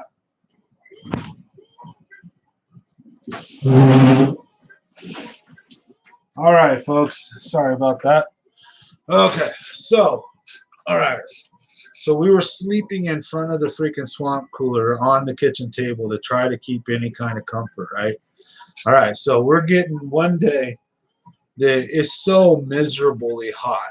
The only relief we can get was we go into the car and we start the car and we run the car air conditioner. And this is when I'm in my early 20s. So we were just burning. We were drinking beers and getting plastered. And we're sitting there with my best friend, one of my best friends, not my best, but one of my best friends. And we're sitting there drinking beer, miserable, talking about how we would give $1 million to have to be comfortable, air conditioning. And the light bulb hit. And we talked about it, and we said, dude, why don't we go to college, to the community college, get financial aid, free college, and go get a trade and do heating and air conditioning. And I thought, man, that's a miserable, tough job. But, dude, I would pay $1 million right now. There's no price I wouldn't pay if I had it to be not like this, And the little light bulb went off. So I went, I got my trade. I got a degree at a local college, first one in my family to graduate college. I started working in this field after this, and I've been doing it for almost 14 years now. And I'm very passionate about it. I love what I do. So you guys get to get a little personal story about how I got my trade, how I got my skills with heating and air conditioning, how it all started, why I'm so personal about it. I'm very ethical and honest. I hate the crooks of the trade. I'm super reasonably priced, great work. I also try to be the best of the best and know as much as I can about it. And I'm sold 100% on my trade. And we make good money too. I can make literally, I don't want to brag, but I could make $3 to $5 grand in one day. And I could do, but there'll be a month where I make no money for a week or two. How am I going to pay my bills? So what happens is you have these spikes, massive income in the summer and an okay income in the winter. But then spring and fall, you have no work unless you sign up maintenances. That's also why I'm an electrician, this and that. But that's the idea is you got to spread your money out. You got to learn how to be frugal. So it's not, but at the end of the day, though, contractors generally make 6 figures or more. It just depends if you're going to be successful or not. Do you succeed or fail? Because we usually fail or succeed in the first 3 to 4 years. A workman's comp claim, a lawsuit, one big screw up's all it takes. So that's what I do for a living. If you guys wanted to know, thanks for watching. Yeah, I'm super proud. You guys want to hear another little add to that story? I was homeless at one time, I come from a poor family. I'm Native American and white mix, but I don't think of race as an issue. I don't care what race you are or anybody else is. We're all American here and all one love, man. But I grew up poor. I have been homeless. I've been in foster homes. I've been, through the ringer. And I'm happy to live that American dream, to have chased it and still be chasing it and living it. I have kids and a family. I own my house. I have, I'm happy. Like, I'm not rich by any means, but when I was a kid, like hungry, like wondering where my next meal was going to come from, this is the kind of life like I fantasized about. And then when you get here, you realize I'm just not even lower middle class. You know what I mean? So, but money and material things don't matter. It's awesome adventures like this. It's conversations like this. It's memories. It's taking your kids and your family fishing. It's those great times in life that the money can't buy. You know what I mean? So that's what we do here on this channel. We talk about all kinds of crazy stuff, fun stuff. I'm open like a book. We cover a lot of different subjects. Like, I give tips and tricks. I read everybody's comments. I'm more than happy to discuss all kinds of fun stuff with you guys. So I want to say a big shout out and thank you to everybody, especially to our channel members. Let's give a big shout out to Real Time Bassin, Charles Chalk, James David, Danny's Kitchen, Jeff Garcia, Tara. We've got goodness, I'd have to pull them up to see everybody, but we got a lot of members that I'm really proud of. Keeping It Real, which was Danny Barbena, I want to say. Then we have man, I think I've got up to like 20 members or more now, 30 members. So I appreciate everybody for being part of the channel. Yeah, well, thanks for being here. I really appreciate you guys. So make sure you guys smash that subscribe. Make sure the notifications are on. And I appreciate the support. I know not every video is going to be everybody's cup of tea. Mostly we try to talk about fishing here on the channel. But when we do deviate from fishing, I try to give as legit life advice as I can. Or just I'm open, right? So I'll tell you where I've been, what I've seen. And I'm always open and willing to agree to disagree. We try not to be negative, condescending. I'm not a pro or a guide. I don't think I know it all. I'm learning and having a great time, but I have been fishing 30 years. So I'll share what knowledge and experience I have, but I'm open and willing to take knowledge and experience from you guys too. So this is a cool little community. We got a bunch of great people here. RC Creative, I can't forget about him, and all the other guys. So again, thank you guys just so much. Now I'm gonna smash this final beer here. We're gonna hang out for a little bit longer. We're not done yet. So at this time, though, again, this is where I usually leave the mic, so to speak, or the floor open to you guys. Any questions, any topics, any things you guys want to talk about. That's usually how we close off the last half hour or so of the live stream, depending on how busy we get. Sometimes if we get enough viewers, I'll keep rolling as late as you guys want to. But other than that, usually do about a 2-hour, 3-hour live stream here. So want to make sure, we give everybody a chance to speak. And thanks, man. Appreciate it, dude. Keeping it real. You're awesome, bro. So, and I'm more than happy to be out here, helping with what advice and tips and tricks I can. We got some cool videos too. We've got boat crashes on the Delta where I saved a dude from drowning. Basically, we've got if we're using a boat crash. Thanks for being a member, bro. Really appreciate you. Now that you're a member, don't forget to get on my giveaway. Get a chance to win a reel. So if you're a member here on the channel, you get a chance to win stuff. We do giveaways, all kinds of cool stuff. So really appreciate you guys. Welcome to the team. Thanks for becoming part of Common Sense Fishing's membership. You guys are awesome. Now, like I said, we're going to leave the floor open to you guys. We've got about half an hour, maybe an hour. We'll still roll. So any questions, any topics, I try to do polls. We do all kinds of stuff on the channel. We've got over 200 and something videos. I try not to make spammy or clickbait content. I try not to waste your guys' time. Some videos do better than others. I have videos with only a couple hundred views. We got videos with thousands of views. So go check out my past content if you guys want to see what the channel is about. So really appreciate you guys. But again, here we go. So I'm going to shut up, smash this beer. And if you guys have any questions, comments, you guys want to talk about, okay, what did my PBs come off of? How many double digits do I have? Yada, yada. Do you guys have any double digits? What did they come off of?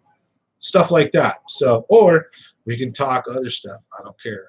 Put our tinfoil hats on, talk about UFOs. I think they weren't the government supposed to release all those UFO files. I don't know whatever happened with that. Just can't drain. That turning was the worst. I've heard, dude, Pardee and Woodward are just real brutal right now. Sir, and Amador. Pardee, and Woodward, I've heard, are just really just tough run guys right now.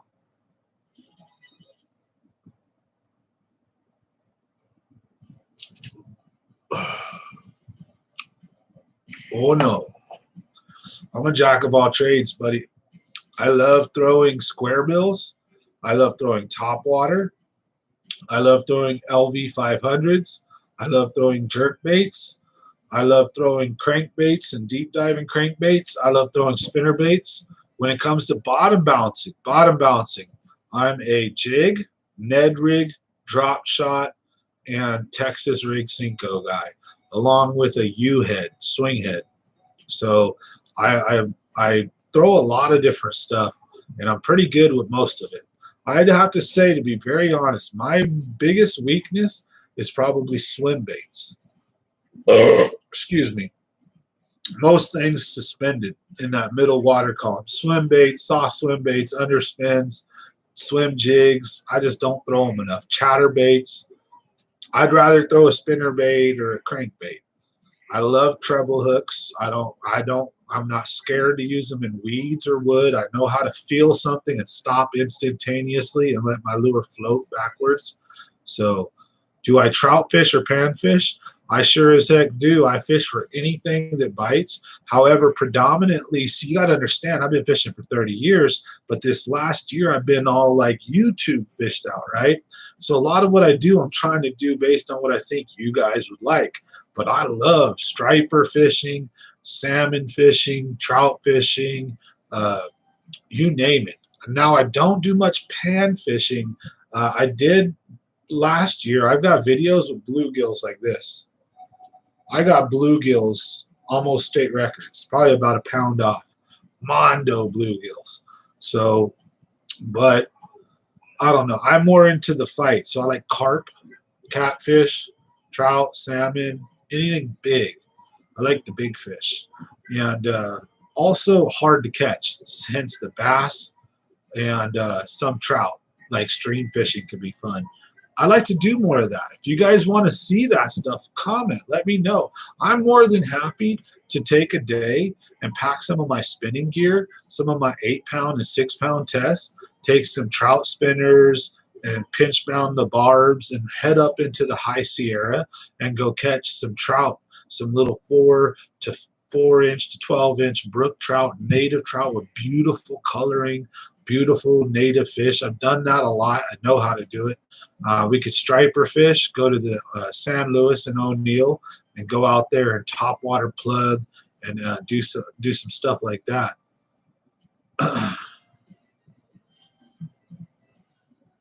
Do they allow live bait minnows anywhere? Oh yeah, you can use live bait here still a lot. But I find I can do a video to show you guys. I can fish live bait versus artificial, and I'll outfish live bait almost every time. It's crazy. I never would have thought that till I actually started trying, and I was like, holy freaking smokes. I will smoke somebody fishing with live bait with the lures almost every time. It's crazy. It is really. There's very few times where it's opposite. I fish from the banks as well. I've got videos. So like I said, I've got over 250 videos. Most of them are from the boat because you got to remember that I'm always trying like to do what I think you guys would like as far as in a sense. I'm not a sellout, so I'm doing me.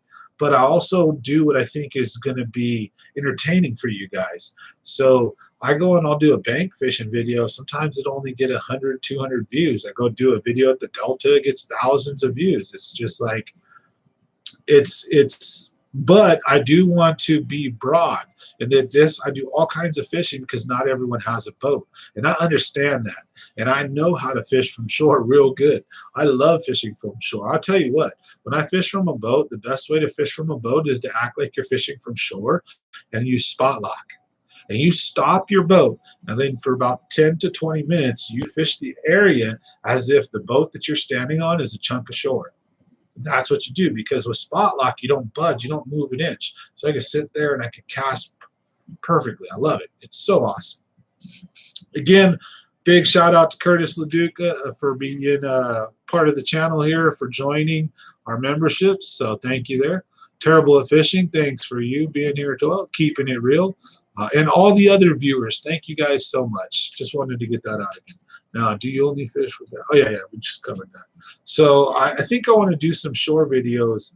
We put out a poll, and again, I do a lot of content. So if you want to check out, go to the channel. You can see we do live streams. We do uploads. I do polls. I do like posts, right, on the community tab. And I ask people, where do you want to see me fish? So sometimes I'll do a poll and I'll put up like 6 lakes, and I'll be like, well, what lake do you guys want to see me fish at? You know what I mean? Or what I'll do is I'll put a poll out or something out that says, do you want to see me bank fish? Do you want to see a tips and tricks whiteboard video? Do you want to do an adventure video, a challenge? Or do you want a story from my life? Because I've got a lot of crazy stories. Mountain lion encounters, gang encounters, fights, money-making adventures, being broke, homeless, you know. I've got the positive, the negative. I've got a lot of experiences. I've seen a lot of weird things. So I'm like super willing. I love talking about that kind of stuff too, because you know, we're all real people, right? We all have experiences and things. So it's kind of cool to open up and share some of that. So, but I do tend to keep this fishing heavy, but we do talk about, like, for example, I've seen a phenomenon in the sky that I wouldn't call a UFO. I don't know what to call it. I have a witness. They even talk about it. I've seen some crazy stuff. It was like a purple beam that went across the sky, like a gamma ray burst or some kind of weird thing. No clouds, no nothing. The fillings in my teeth all hurt, like as if I was chewing on aluminum foil. All my hair rose up. Scariest shit I ever seen down there.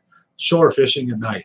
I've been in about 4 or 5 mountain lion encounters. My son was stalked by a mountain lion. I had a mountain lion sitting in my car one night when I opened the door.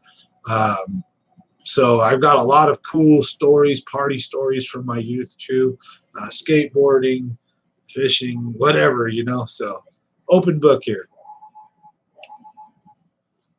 We've got one going up right now on the poll on the channel. We've got a vote that I just put out this morning, and it's what would you like to see me do due to the boat being fixed. So for the next week or 2, I don't know how long it's going to be. My boat is going to be in the shop getting the live well fixed, propeller fixed, just getting it all dialed in, tuned in. And in the meantime, I'm going to go put out some content for you guys when I'm not doing my heating and air stuff. So what I'm thinking about doing is packing some fishing stuff in my vehicle, and then when I'm running calls, when I'm done for the day, taking a few hours of daylight, and I'm going to go hit canals, creeks, and local little holes that may be around your towns, your cities, very similar. You may look at that and wonder, are there fish in there? If there's water in there and it's there most of the year, there's probably fish in there. And so I'll show you guys how to catch them, you know, how to spot them. So I'm thinking about doing that. The vote, because that's what's winning the vote. So the vote was based on, do you want to see shore fishing and stuff like that, or do you want to see, you know, yada, yada, yada. So I think there's like 5 items to vote on. So Oh yeah, keeping it real. We got 3 shirts for sale right now. I just made. I don't have a merch bar until I hit 10K. So every new subscriber I get, that helps. So as soon as we hit 10K, we can sell merch on YouTube. So I'm excited when that happens. But for now, if you link up with me on Facebook, Instagram, something like that, again, Sam Matthews on Facebook, SM4209 on Instagram. Or no, Sambo209 on Instagram, Sambo4209 on Reddit. Reach out to me. Right now, we have 3 shirts for sale. We have 1 large and 2 extra large, and they're Common Sense Fishing with the fish, all the logo. They're $20 each, just to help. My wife, made them for me, paid for them. So, the shirts cost like $5 a piece. And the stuff, cost my wife. She can, make about 3 to 4 shirts with like $20 of material. So they cost us like $10 to make. So not making a fortune or nothing. But if you guys are interested in supporting the cause, I definitely do have shirts that you can get. Just reach out to me. Biggest thing you guys can do too is become a member here on the channel if you guys get a chance. Also, even the people that just like a button. Hit that like button, comment, interact, because then it helps the algorithm move this along to other new people. Otherwise, we kind of stay stagnant, right? Need the extra large? Yeah, I got 2 XLs, and I got 2 XLs and an XL and a large. So I got 4 shirts. Sorry, I have to double check, but I'm pretty sure that's what we got. Yeah, because I'm like, yeah, wait a minute. 2 XLs and then a large. Or do we have 2 XLs, an XL, and a large? I don't know, something like that. Gotta talk to the wife about it. But reach out. Be glad to get you one. Just to support the cause, get the brand out there. Appreciate everybody's support, though. So, any questions, any topics, any answers you guys want? Anything you guys want to go over before the night concludes? It's almost 8 o'clock. So we've been on for almost 2 hours now. Look at that. If I lean a certain way, you can see that hella bad, huh? But if I'm over here, look, it disappears. Gone. Big old freaking birthmark on my forehead. Hurts a little bit right here. Not too bad. So what happens when you take a burning freaking pipe to the forehead? But hey, made a decent amount of money, so screw it. If you want to do window decals, I'll slap one on my truck. Oh, for sure. I'd be more than happy. I have one we made on my Durango. My wife won't let me put it on the new truck because it's technically she bought it, but it's mine. But she's like, man, I'm like, fuck that. All right. See, I already screwed up. I said the F word. Damn it. I meant screw that, Dang it. Now I can't monetize this one or anything. But that's all right. That's how it goes. I don't really care. We could put this members only, but that's usually when I drop multiple of them. So no big deal. Try to keep it clean, family friendly. But sometimes you have no idea. Ultralight fishing day, oh heck yeah! With the ultralight rod, you know it. Look, I want to show a difference too. Check it out. So you see, you got terrible at fishing and keep it real. Check it out. See, the color of mine's different. It's because how long you've been a member for. So let's see here. I think most of the guys, yeah, we got light green. So RC Creatives, light green. Charles is a yellow. He's been around. Danny's Kitchen is a yellow. The only reason RC's is a light green is he upgraded. So we have 3 different memberships. So, yeah, you can't monetize if you cuss. Don't smoke marijuana. Like, let's put it to you this way. Yabba dabba do, buddy. But just don't put it on the internet. Also, even this, sometimes you don't want to be too. But cuss words for sure. Any cuss words, they won't really. They may monetize it a little bit, but yeah, it's gonna cost you. You want to be known as a family friendly place. So that's why I create the members only. So what could happen is if I really want to, I could just drop F-bombs left and right. I could pull my bing bang off the floor here. I could get down. You have no idea. As long as there's not vulgar like nudity and stuff, right?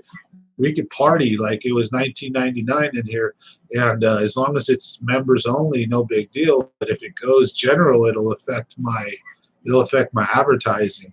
So if I curse or if like Casper shows up, and if you become a member, you watch long enough or you're a subscriber, you'll find out who Casper is.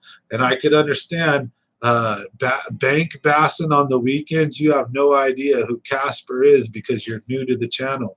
So if you want a clue on who Casper is, I could give you a clue real quick if you give me a quick second. So let me set this up right here. I'll give you a clue on who Casper really is. Casper, like he said, Casper's a true homie. He's here every show. You guys just don't usually know it. So, but if Casper comes out, though, and that bastard doesn't stay hidden, then the videos can never really be monetized, right? So you got to watch what you do on YouTube. It affects everything. Oh, yeah. I appreciate the support, Terrible at Fishing. I don't really like... See, here's the deal. There's been a study that shows the people that curse are more truthful. We don't hide stuff. But there is like a crashness, a crudeness where it becomes this like, here's the deal. If you can go through life or if you can explain something or you can do something without cursing, it's just better to do so. But there are emotional moments or, you know, where you just let them slip here and there, but I try not to, you know, and it's not good for your channel. So I'll give you advice. Like I've done this YouTube now for only about a year and I'm already monetized. And, you know, I can't wait to grow the channel a lot more. But the thing is you really got to watch what you do here. You can't just be cursing. But you want to meet Casper, he'll show up right now. So he's over here by the door. I got to go see Casper. See, I got a third car garage and I built a room in it. And I got a little man cave in here. I got my own air conditioner, all that.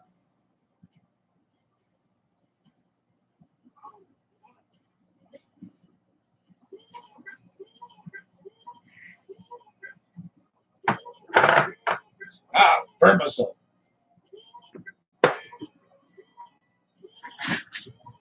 You just probably met Casper.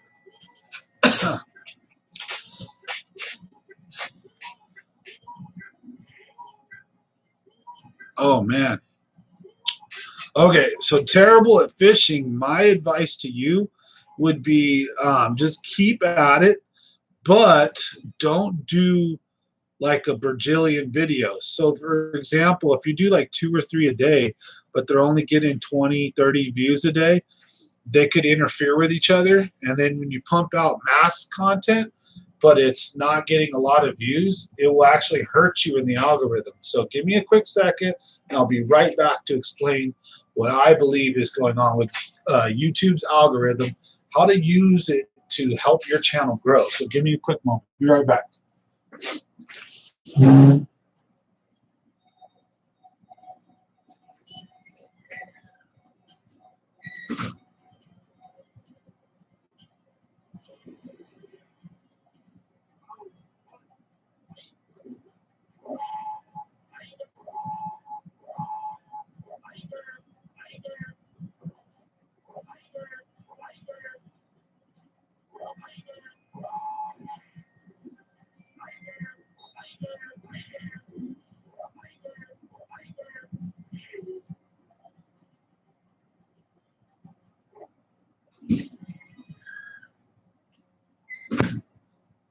All right. Sorry about that, folks. Okay. So, like Casper. Now you know who Casper is. Okay. So, we're going to give you guys really quick here for those of you guys who have YouTube channels, we're going to give you a couple of tips and tricks. Okay. So, YouTube's going to look at things like on a mathematical scale. Like, you put a content out and how many views does it get. So if you put like something out in the morning, something out in the afternoon, and you got 10, 20, 30 views, you're going to hurt yourself versus if you just put once a day or once every other day, like try 3 times a week. And then focus on trying to make quality over quantity. So try your hardest to get actual fishing catches, to get fished, or to get good video and good stuff in, and then fill that in with some commentary, this and that. But it's better to make 1 to 2 videos a week and try to make them the highest quality content you can than to put out a massive amount of content. So quality is king over quantity. And actually, if you put out enough quantity that is not of quality, what happens is you kind of get shoeboxed. And I think YouTube says, well, these guys are now watch, hold on. So they'll say like, well, these guys, like if you're making quantity over quality, and you made 100 videos and they all have under 100 views or something, you don't have any good big ones, you've just been pumping out a ton of videos, but they're not really going anywhere. What will happen is YouTube will see that and like shoehorn you, put you away, and say, well, this guy don't make good content, so we'll check in on him once in a million years. But if you have a couple hits here and there, then you get like the algorithm's attention, and then what can happen is one good video can boost your medium videos near it. And so quality is much more important over quantity. Another thing I do is commentary, like you're seeing here, like directly talking to the viewers. I think that's really important to help get out to new people. Try to watch though, like I try not to get too political or emotional. I'm open. And that's part of my downfall, but part of my uniqueness. I will tell you guys anything and be dead honest with you guys. I got nothing to hide, and I've seen a ton of shit in life. So good or bad, I'm more than happy to share my experiences with you guys. And I think it helps to be open and honest with your community, but also some incentives. So let's talk giveaways. It doesn't hurt to do giveaways every once in a while. Let's be honest. A giveaway is meant like a marketing thing. It's meant to say, okay, I'm going to spend X amount of money on an item. And then what I'm going to do is that will be given away and will hopefully draw X amount of curiosity and inquirement of people signing up and checking things out, right? But the deal is in YouTube, you've got to be, the saying, you got to break a few eggs to make an omelet. You're going to spend a lot of time and money before you will ever see a dime. So it's not that you're making things based on a plan of, will this be a return on my investment? Because for the first X amount of years, it will not. You will not make money unless you go extremely viral or figure out some crazy niche or you're super hot or whatever. In regular terms, though, it's going to take a while, even for a good channel. And so focus on quality, focus on being honest, real, focus on having something to offer to the community. That's also why I'm open. I think there's not a lot of people that are willing to share so much. So that's, I think, a breath of fresh air in a sense. I'll tell you where I'm catching my fish on, what I'm catching them on, but I'll also talk to you about like issues that I've gone through, marital status, problems, divorce, my kid passing away, being homeless. I've been in a foster home, and I want to help as many people as I can. None of this is bragging in any means. What it is, though, is it's sharing my story with you guys. And then in a turn, I hope I'm able to help with fishing, with anything I can. And so the idea is after a few years of this, maybe it will pay for itself. Maybe we'll make some money doing this. I do it because I like it, right? And so doing heating and air. And if you approach it doing that way, I think eventually you're going to be successful. You got to care about what you do. You got to do it because you love it. There's no get rich scheme in life. Sometimes you can get rich, but it's by skill and knowledge and opportunity and taking advantage of that opportunity. A lot of times a little bit of risk, right? You got to take risk, big reward. So anyways, let's read some comments here. So my bad. All right. Would you check out our channels? Yeah, bro, I'll go check out your channel. I'd be willing to do it even on a live stream. So one of these live streams, some of my live streams, I could do it where I'm the little dude in the box in the corner and I could share my screen. And I'm happy to bounce around the internet, bounce around on YouTube. I'm just not falling for a Ram Ranch, Mr. James David. So another member of ours. I know most of my members by name. I know a lot of my subscribers. So I appreciate every single one of you guys. The newer ones I kind of know, but sometimes there's guys I see and then I don't hear from again. But either way, you know, it's pretty cool. Once you get to a certain point of number where you're not going to be able to know and remember everybody. So at this stage of the channel's growth, it's pretty unique in that a lot of you guys actually know your names, or I know, like, it's cool, you know. We have a cool little thing going on here. So yeah, I appreciate it. Thanks, Bank Bassin. Check it out. We also have Danny's Kitchen is from down south in Southern California. He's actually a cook, I believe, and he won one of the giveaways. We sent him some stuff. So Danny's Kitchen won. So I got to get RC Creative. We sent RC Creative a reel. It was a used reel, like nothing super fancy or anything, but it was one of my used reels. So, you know, personal prize from the channel. A stupid freaking UPS broke the reel or the handle. So I'm going to pick him up another one. So we're going to take care of that for him. So I actually got to go pick up 2 new reels. We're going to get a spinning reel for Ewing, spinning reel for RC Creative, and then I'm going to probably wait until the giveaway to see what the winner wants. Do you want a bait caster, you want a spinning reel, lure pack, or you want to come fishing with me?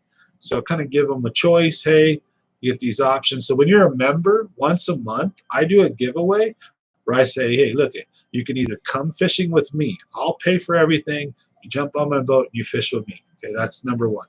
Number 2, you can either win a spinning reel or a bait caster, or 3 would be a lure pack. So you choose. So that's part of the perks of being a member. So pretty cool stuff. Hey. SoCal, how's it going? See, I invoked the name and you guys spoke, so it's good to see you guys. See, so I think Bank Bassin had mentioned up further in the comments, where is Bank Bassin from? And then we also got a new member tonight, so let's give a big shout out to Curtis LeDuc for becoming a member. So I want to say really big shout out to him as well.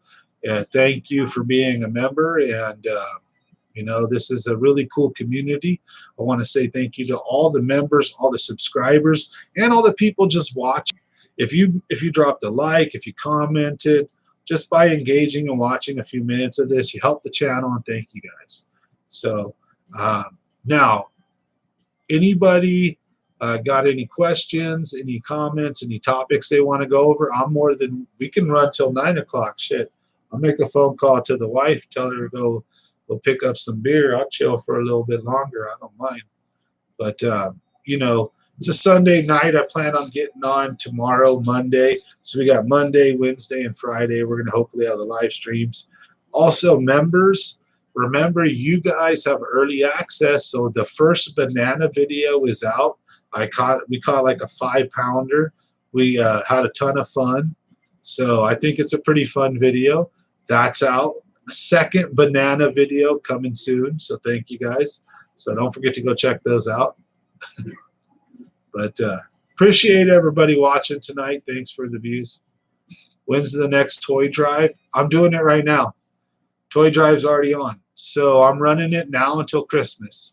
So at any moment, all you have to do is reach out to me through Facebook, through my email, through my phone number, if you know me, Instagram, any of the various connections, if you can get a hold of me, where we can do it privately and safely, right? Other than on live YouTube, then we set up something, and you can either donate directly to me, or what you can do is is you can, like, if you just don't have time to get out or you just want to help the cause, you can donate directly. Or, we set it up and we go on a fishing trip. You jump on my boat or I'll jump on your boat and we go out to any lake, Clear Lake, Delta, Clear, Pedro, as long as it's kind of close. Like Clear Lake, you better have a big donation. But other than that, we go to pretty much anywhere. And I'll catch fish with you. I'll put you on a YouTube video. You get your own video. You get shout outs in it. It's pretty fun. So last year we did like 20-something toy drive trips. We took care of Christmas for over 200 kids. So far this year, we're already on toy drive trip number 3. And the pile is going to get much bigger. So you're going to start seeing, before my fishing videos of the boat filled with toys. So it's going to be cool.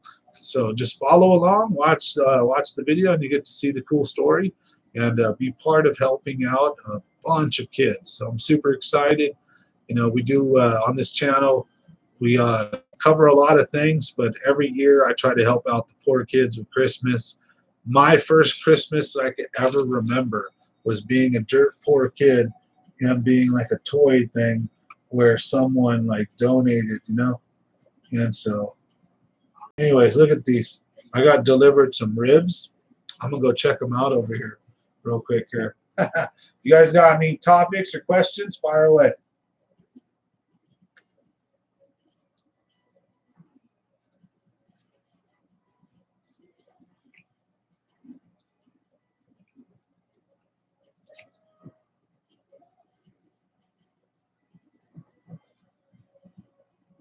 Ribs pretty good. My brother made it. He tried to come in while we were doing the live stream.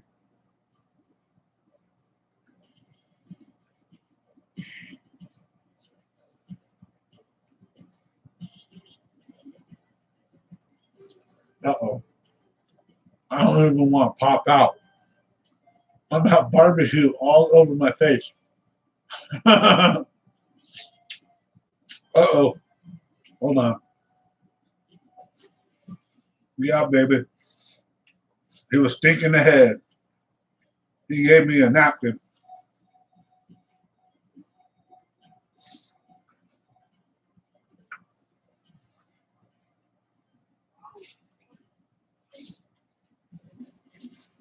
Not bad. Sorry, guys.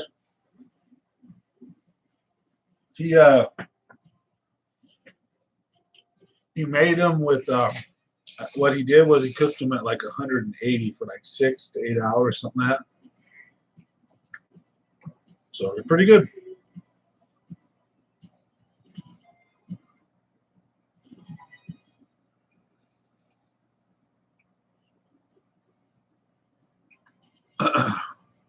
Keeping it real, aren't you in the Merced area too? Like you're in my general area, I think, aren't you? I think Keeping It Real is in the area.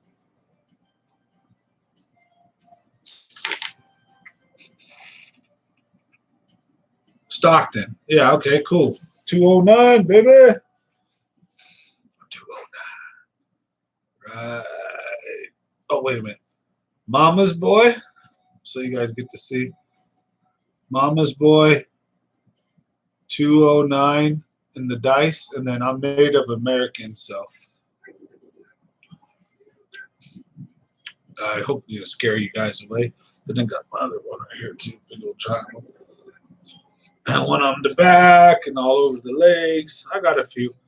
I'm not ultra tatted up. I don't like them past. I don't like them where you can see.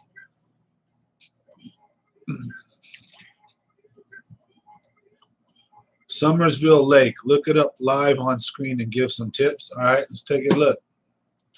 So you guys in Summersville Lakes, I'll try to help you out from here then.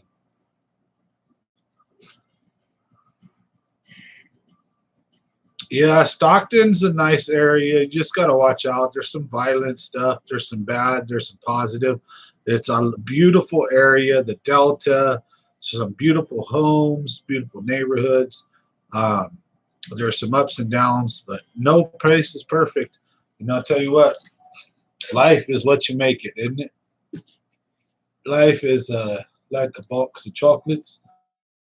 You know what you're going to get. So what do you guys want me to look up now here? Let's find it.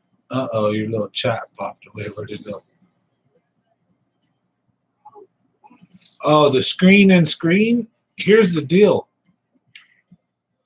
I don't know how to switch between here to screen and screen without interrupting the feed and cutting the stream, if that makes sense. I know I can do like record like this, or I can record the other way where you can see my screen, right? But I don't know if I could do like switch between the two. I'm sure I can, but I'm not technically savvy with the programs I'm using, how I'm streaming. You know what I'm saying? But I could go Summersville Lake, West Virginia. All right, I'll look it up real quick on my screen. You guys won't be able to see it, but I can give you tips if I can find a topographical map of it. Summersville Lake, here it is. It's a river system, Gauley River. Let's see, so looks like it runs east to west. So right now in the summer, I would probably be fishing near the bridge, the 41, where the 41 goes over. I would be fishing the main lake points on that little creek that goes up. It goes up into Salmon Run Road or something. Right there, the 41. I would be fishing the main lake there. I probably would be fishing over by the 39 if there's bridge pilings, and up by Arbuckle Branch maybe, the northern end where that Gauley River comes in, the main lake points. And then if I didn't have any luck upriver, I'd swing down. And on this swing right here looks awesome. This big swing by the Long Point Grill and Bar. You have a big, long, tapering point, and the river does like a big bend. And you got what, Summersville Lake Road and Campsite Road. That little bend right there should be good. If not, the next spot I'd be looking at is right by the dam, it looks like maybe, or Summersville Lake Road 129 where the Gauley goes out, south end. I'd also jump into this creek arm off of the 9, off of Gad Road. We'll be checking up in those arms. And I'd be looking at main lake points in that. Camp Fork Road. I would get up and check some of the back of those creeks and then the main lake points. That's like a river system lake right there. So I'd be looking at main lake points mostly because the river system is going to have flowing water a lot of. So main lake points is where the fish are going to stack up a lot of versus being in like the other spot. So hard rain last 2 days. Got to stay out of the main flow. Then go to the backs of the creeks because the rain's going to be coming down that fresh water. Get right up shallow too. If the lake is raising, here's the deal too. If the lake is raising, you can bet 9 out of 10 times the fish are shallow. If the lake is dropping, 9 out of 10 times the fish pull out and they're deeper or suspended. Trust me on that one. Now, it's good having you on, Bank Bassin. Thanks for being part of the channel. Hopefully, you stick around, be a subscriber, maybe be a member one day. But thanks for being part of the live stream tonight. And hopefully we earned your subscription. And anybody else watching this at any other time, thanks for watching as well. Really appreciate everybody. We just, again, try to keep it real, keep it honest, have good times. And we have a lot of fun on this channel. So definitely, in my opinion, kind of unique for a fishing channel. All right, so it's 300 plus feet deep in spots. This is exactly how Lake McClure and Don Pedro are, where I got my double digits. I love those lakes. Skinny little river lakes where it can be a canyon-like, fish right up. You need to fish rocks, points, You need, if you got a boat, fish the points. You need to fish the main lake points mostly. Jigs, drop shot, head rig, crankbait, or something around them. Look for current and things, areas that where it's not crazy or fast, where you're not in a risk of hurting yourself or anything, but are places where you can position yourself correctly and utilize the current, because those are current lakes. I know those. It's nice chatting with everybody. I hope you guys don't mind. Hope my little rocket ship wasn't too loud. Casper's over there. He demanded my attention again. So, I appreciate everybody's support, though. Thanks for watching Common Sense Fishing. We'll hang out as late as you guys want, honestly. As long as there's viewers on here and you guys are, cool, I'm cool up to an extent, but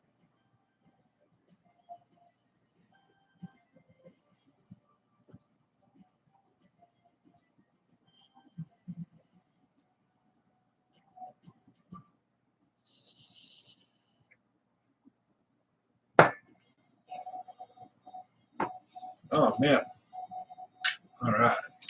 Got a plate of ribs over there I can't wait to eat.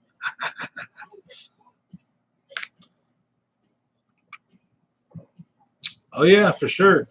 Especially you in the Stockton area, brother. We can go do a Delta trip. If you want to do a toy drive trip, I'm going to take you guys along. You guys will have massive submerged drifting logs. I can imagine. That's why then what I would do is get out of the main flow and hit the backwater eddy stuff. And then remember, then in a place like that, if I brought those pictures up, right, of Summersville, you don't have to be in the main flow. Get where a drainage will bring fresh water from the mountain down into the lake and fish from there out. Because water will be coming in and there will be a current coming this way. And remember, when the lake levels rise, flooding, I don't care what kind of shit it is, they're almost always shallow. So get as shallow as you can when the lake are rising. When the lake's falling, that's when you pull out and you fish a little deeper.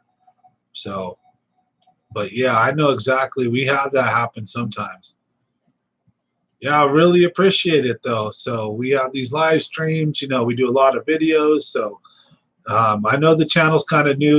We've just been around for a little over a year, but I got over 250 something videos. So thank you guys so much. A lot of stuff for you guys to watch if you want in the meantime. But I focus on trying to put out a lot of cool content for you guys. Having fun. I get out there and I just do me. And I really enjoy the community here. We got a bunch of pretty cool folks. So you guys are awesome. Where do I usually launch on the Dirty D? Lads, Buckley Cove. I used to launch out of Lois Park all the time when I have my more ghetto truck, but that's like not the place I really want to, stuff sometimes I've heard get broken into and stuff there. I mean, and even then, it don't matter. I've heard Lads in Buckley Cove, people broken into stuff. So you just don't want to leave anything in your car where people can see it. But, there's a security guard you have to pay to get in. So Lads, Buckley Cove is probably my favorite because you can go in at like 5 in the morning. It don't matter. Yep. Lads. And then you want to know my spot, bro, keeping it real. You want to know the double-digit spot from Lads, you can hit them both. We know where to get a double-digit for real. I'm dead serious. If you fish these two locations and you fish them every year, some years are on fire, some years are not. But you shoot out of Lads and go to Ben Holt, Garlic Brothers, and fish the slips. Take your time. Fish with crankbaits and Senkos. Take your time. Fish there all day. You will get an 8 to 10 pounder within a few months, probably fishing there. If not, your other spot, you should eventually there, but what we like to call Dad's Point, otherwise known as Apothecary Cove, which is right next to Smith Canal, which is right out of Lois Park.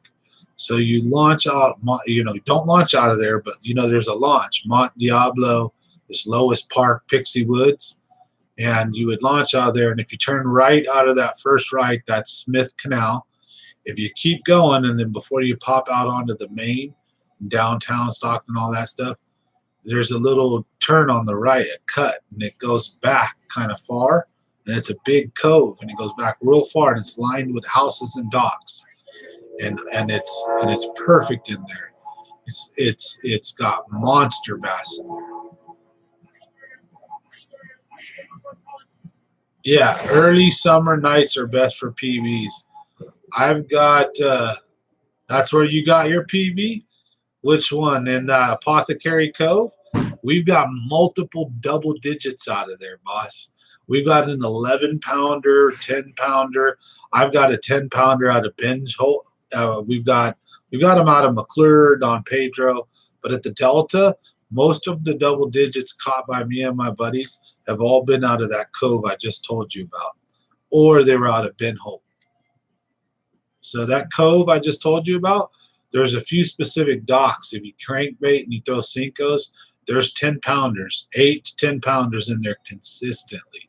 It's just the perfect little like piece, like haven for bass to chill. Even when the currents rip roaring, it's not bad in there. Under a hydro hoist, yep.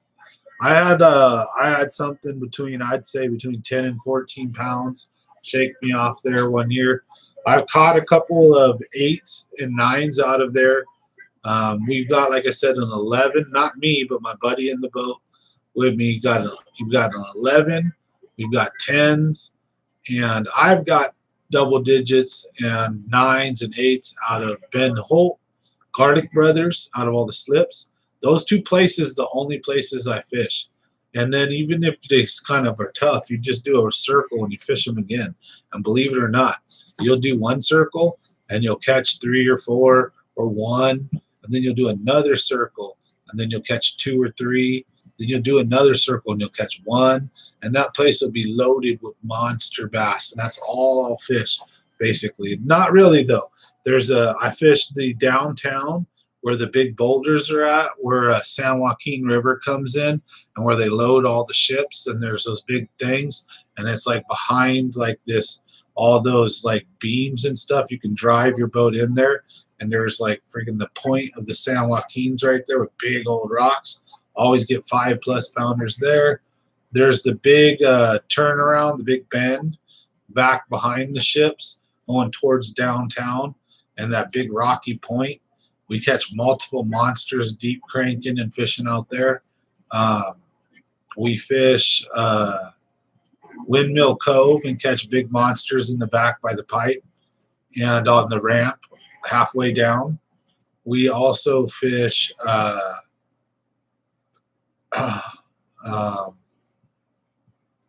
Mildred, some places by Lost Isle. A lot of the main Thule clumps and random Thule clumps and shit. That's what we like to look for. We like to look for stuff that bass fishermen thinks dumb. They drive past. They want to go for all the juicy stuff. And what'll happen is we'll notice you'll have like the main will swing around and then it'll come out of direction. And out in the middle, you'll have some Thule clumps, like only 2 or 3. And they're all by themselves, but they're the farthest out. And always there'll be mondo bass on those Thule clumps just sitting out there, just like, you know what I mean? Yep. Otay Lakes, I scooped up at 8.6 in April. Cheers. And not started my channel yet. Not on video. Yeah, exactly. I've got multiple double digits and 8s and 9s. I've got a ton. I've got like a bunch. But I don't have them on video because they're all back in the day. And you know what? I even thought about starting a YouTube channel like 8-9 years ago, and people kind of made fun of me a little bit. It kind of shot me down from doing it. And now I finally said, screw it, I'm going to do it. And you start out somewhere. I mean, I'm monetized. I got ads. I got memberships, right? Hopefully one day I can get merch and get past that 10 and then 100,000 mark, whatever. And you got goals, right? I want to grow. I want to try to get better. bring you guys along with me.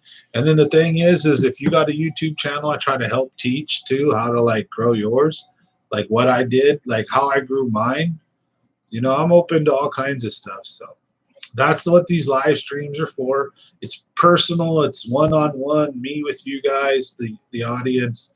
A lot of it is me reading your contents and interacting with you guys, not just me just rambling, you know. I try to be guided in what I'm talking about and give tips and tricks. So now, oh man, I'm ready to. As soon as we're done, though, I'm gonna go play that Street Fighter for a little bit. I'm gonna go beat up some dudes. I always get like 3 or 4 characters in before I lose. I've got it set on a medium high difficulty. It's cool. I have all the controls. I could tweak everything, the volume, you know, the pay or play for free or free play versus pay, the coin, all that works. So I love it. But anyways, thank you guys again for watching. You guys are awesome. So we're going a little longer than expected. Might want to just keep going until 9, huh? Maybe. What do you guys think? How do you guys feel? I appreciate you guys. Smash that like button. If you're new here, maybe consider subscribing. If not, what topics or what do you guys want to talk about? Say we're going to hang out till 9 o'clock. Do we want to talk about favorite lures, techniques? I could also, I think maybe next time we do a live stream, I think what I might want to do is, it might be kind of tricky though, but there's some videos I've got where I'm catching fish and I can show you the moment what I did before a fish bit that caused it to bite. Like what you can see that I'm like working a lure a certain way and then I'll do something and the next thing you know I catch a fish. So it's pretty cool being able to watch your stuff in hindsight. But anyways, there's a couple of different formats I've been playing with. The little screen and screen, you know, this way right here is more you guys get to see the whole room, more about what you're getting to see me and all this stuff. And the other live stream method I do is, if you guys get a chance, it's, you know, where I'm in the little corner and I share my screen with you guys. I don't know how to switch back and forth, so you got to bear with me. If we get the channel big enough, maybe I can afford somebody to help me with that or help out, you know, or get the right software or programs needed to do all that correctly. But other than that, you know, I try to bounce back and forth and see what works best for you guys.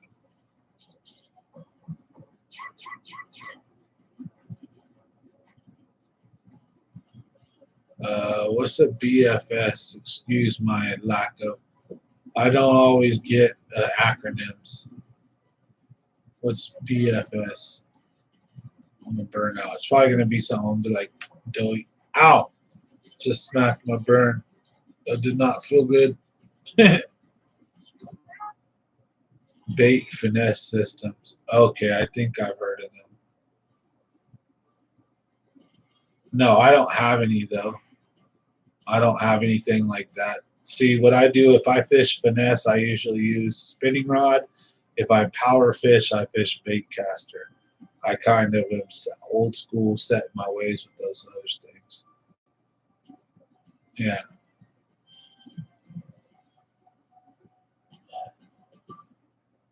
Yeah, but I'm going to, I get what you guys are saying, but let me give you guys my tips or tricks on why I don't like that. Follow me along here. Okay, so we all use bait casters. Have you ever spooled up a bait caster, right?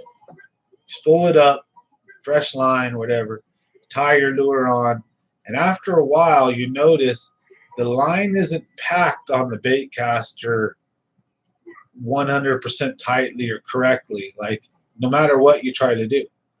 Because sometimes you use a heavier lure, lighter lure, might backlash 1 or 2 casts, even if you don't, and everything goes almost perfectly, just the act of your line going on and off your rod or your reel, and then you reeling in under different tensions, your line comes in kind of some parts tight, some parts loose. Here's the way a bait caster drag works, which is why I don't like this. It's following me along here. The way a bait caster drag works is the line digs into the spool. So if you get a fish, and let's say you're finesse fishing, but it's bait caster, and you set the hook and you got something. When that fish goes to pull, any bait caster, whether it's power, medium, or finesse, what happens is the line digs into the other line before the spool starts giving tension, right?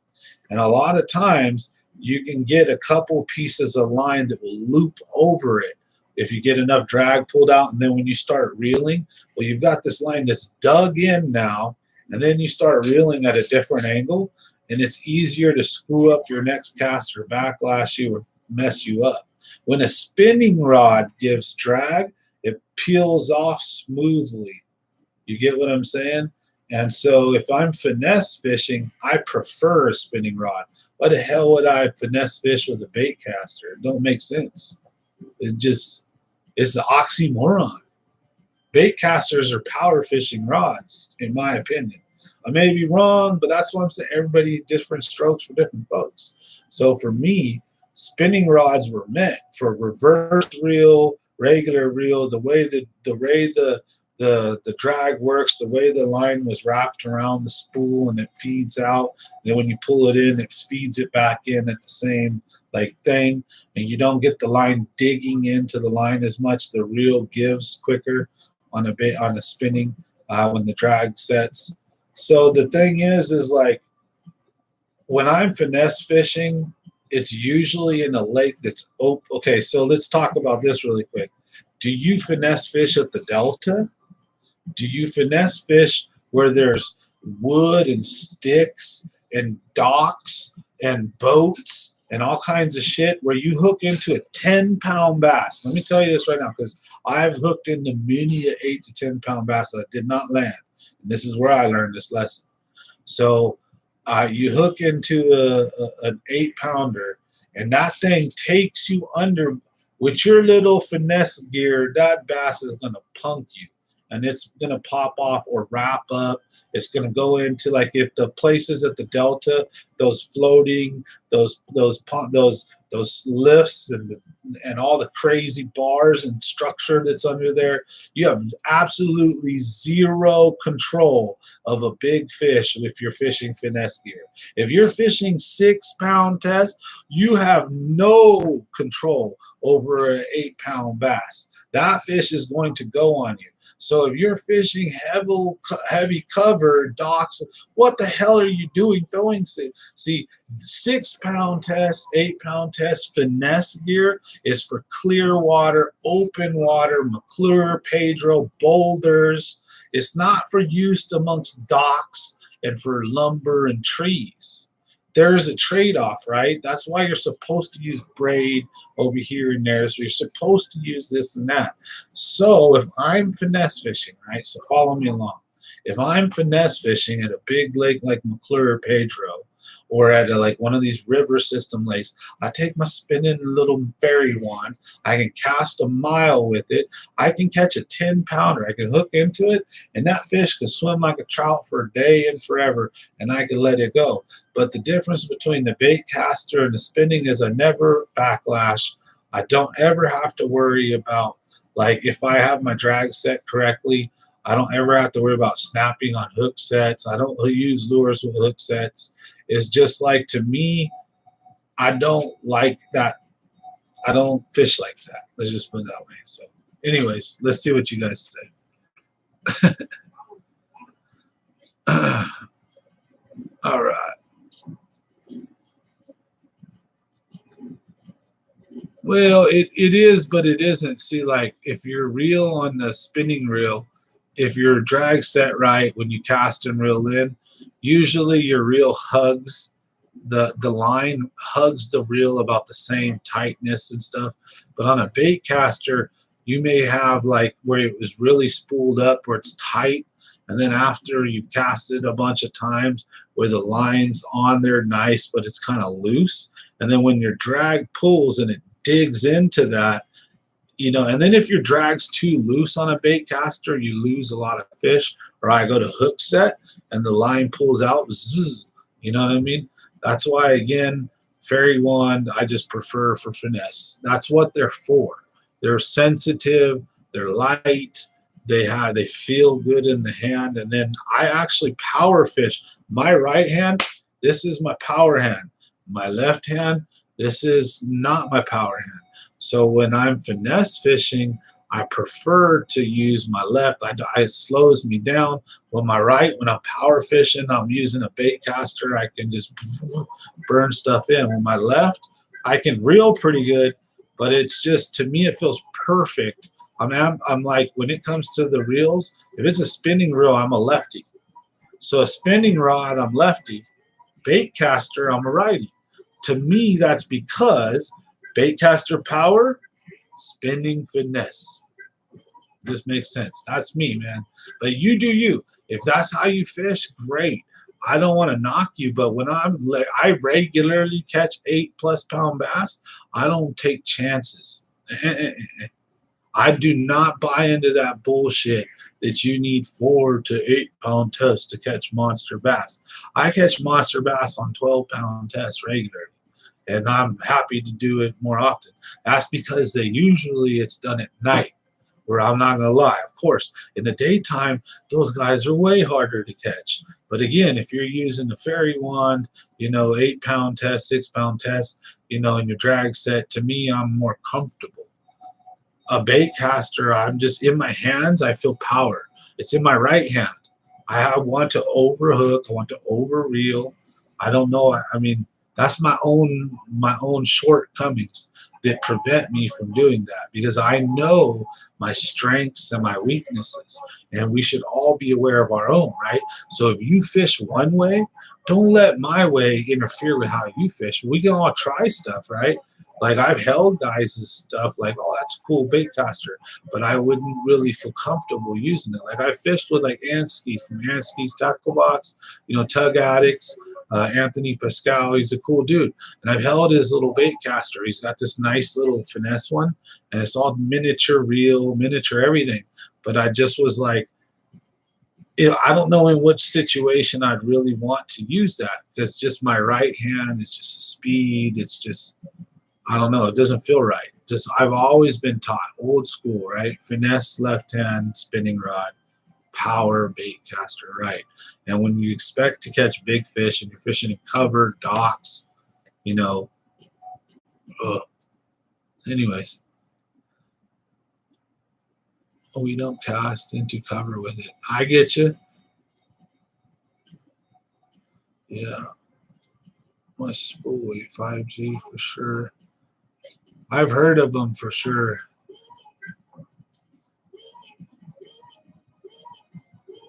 Never been a big fan of spinning reels. Still use it though. Just feel more comfortable with what they got. Yep. Shout out Tug Addicts. Sweet. Exactly. Shout out to Tug Addicts. They're a great little Facebook channel if you guys get a chance to check them out. So Power Texas Rig. I love that. Texas Rig, bait caster. See, right? Power fishing to me is bait caster, right? So if I'm finesse, that's where I'm, like I said, I'm usually the spinning. And I'm not knocking you. If you can do it with that, that's awesome. But the thing is, I can buy a cheap $80 spinning reel and pole combo and do pretty good with them. Like, I don't really spend a lot of money on my gear. I have some expensive stuff, but like, I'm not, like, to me, the gear is not too important. It won't last as long though. I'll have to buy them more often, but I can go to Walmart on the fly. And as long as the rod's not too heavy, the reel's got some decent, action, ball bearings, and smooth, whatever, I'll strap it up whatever line, and away I go, and I catch fish. So you know what I mean? Now that rod might catch me 5 big fish and then break, right? Versus an expensive lure might last for years. But I mean, when you're, not financially all that the greatest, sometimes you got to deal with what you got to deal with, right? So again, that's why, like, I don't know how much these reels cost, right? Are they more expensive? So I'm not going to be shooting anything down. I'm always open to trying stuff for sure. So, you know what I mean? Northern Barrett is cool lake, pretty pricey, but fun for sure. Now, Yeah, if you like I've went to bait casting and it's hard to go back to spinning, I'll be real.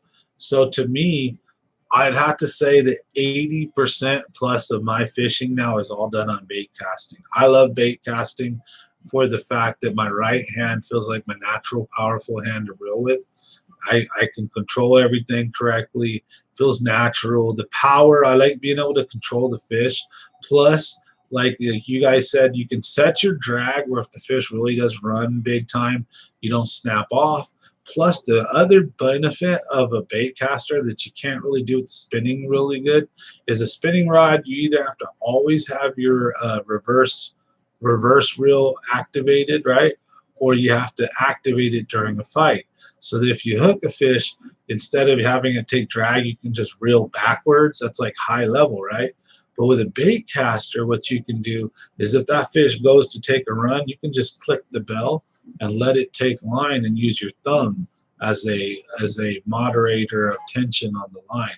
Then when you feel you've kind of stopped the fish or slowed it down and let it get a bunch of its energy out and make a run, then you can click back the reel and start reeling it back in towards you. You know what I mean? And then when it gets close and it decides to go on another run, click, just hit the bell again. Bait caster is just, I love a bait caster. They just hands down much better than a spinning rod.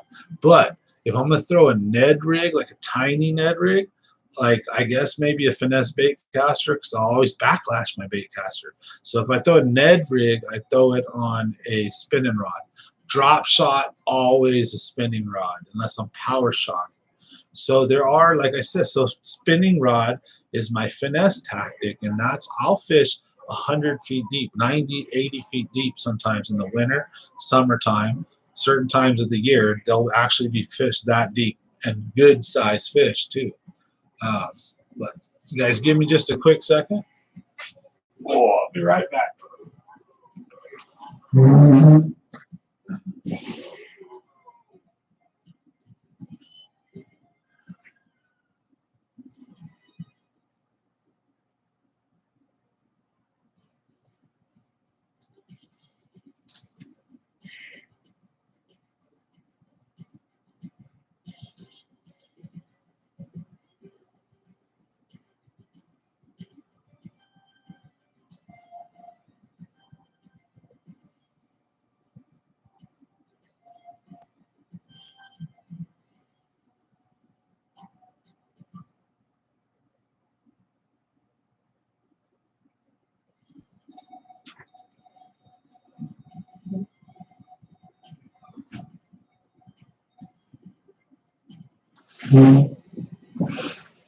Ooh, got it cold in here.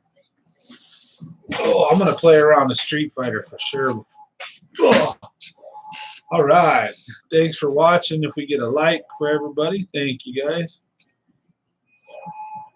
I think a BFS for the Ned rig would work because I feel the line is just too heavy and the reel, it's not meant for what I'm trying to do if I use a Ned rig on a bait caster. So it just feels natural in the spinning.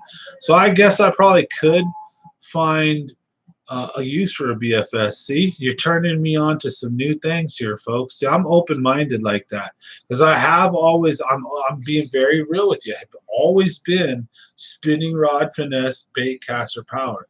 But if it's worth, because I do like the feel of the bigger Ned rig, you know, the full size with the big Cinco and the big Ned head, and it's more for like a Cinco size one.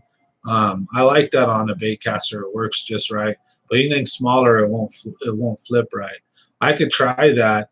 I just wouldn't drop shot. I would still, no matter what, a nice Dobbins or some kind of, you know, sensitive, nice drop shot rod, spinning rod is the way to go. And then, to believe it or not, if you're crankbaiting and you're fishing some crazy stuff like a delta, a bunch of trees and bushes and stuff, if you're like the way I was, I grew up learning to fish a spinning rod over a bait caster. My casting abilities are bar none 10 times better though with the spinning rod.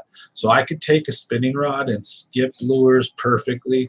I can send lures right underneath tree branches. Where I with a bait caster, I would backlash or mess up big time, right? So there's still reasons to use a spinning rod, in my opinion. But I should try a BFS. You guys got me convinced. I think I'm gonna look into one. Now, before I get off then, what BFS should I buy and look into for a dude who's 4 kids? I'm not well off. I'm struggling, but I'm doing okay. I can't afford to buy nothing expensive. I typically buy Walmart gear. It's rare, but I will buy rods and reels that are over $200. You know, like my wife's birthday, Christmas, I'll get some $300 to $600 to $400 or $500 combos, but nothing more than that. If I buy it myself, I always go and buy like $199 or $150 combo. So, what would you recommend as a for a penny pinching tightwad like me? What would you recommend for a good BFS? And if it's more than 200, all right. I mean, none too crazy. I'll check it out, and I'll actually give you guys my 2 cents in a review. We'll buy it. We'll show you guys it in one of my live streams. What do you guys think? Because I don't want nothing too cheap, and I don't want nothing too expensive. You guys see what I'm saying? I'm being very honest. I can't just go throwing money around right now. But like I could use a new pole. I broke one of my rods. Shit, another rod broken. That's a different story, but I don't want to necessarily have to buy it. I like to buy a combo if they make them, right? A nice set.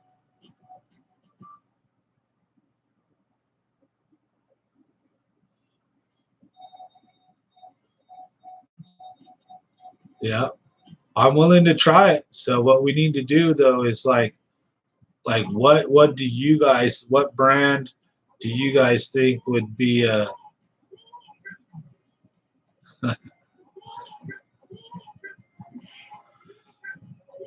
I don't know. I like a Curado, the BFS Curado. Okay, but what reel though? I mean, what rod combo like together? Can I buy it, or do they have to come separately? I'm a lazy ass. I like to be like, let me go to Tackle Warehouse or Bass Pro Shops and buy this rod and reel. But if I have to search them out differently, all right, just let me know then. What do you guys think? And I'd be willing to do it.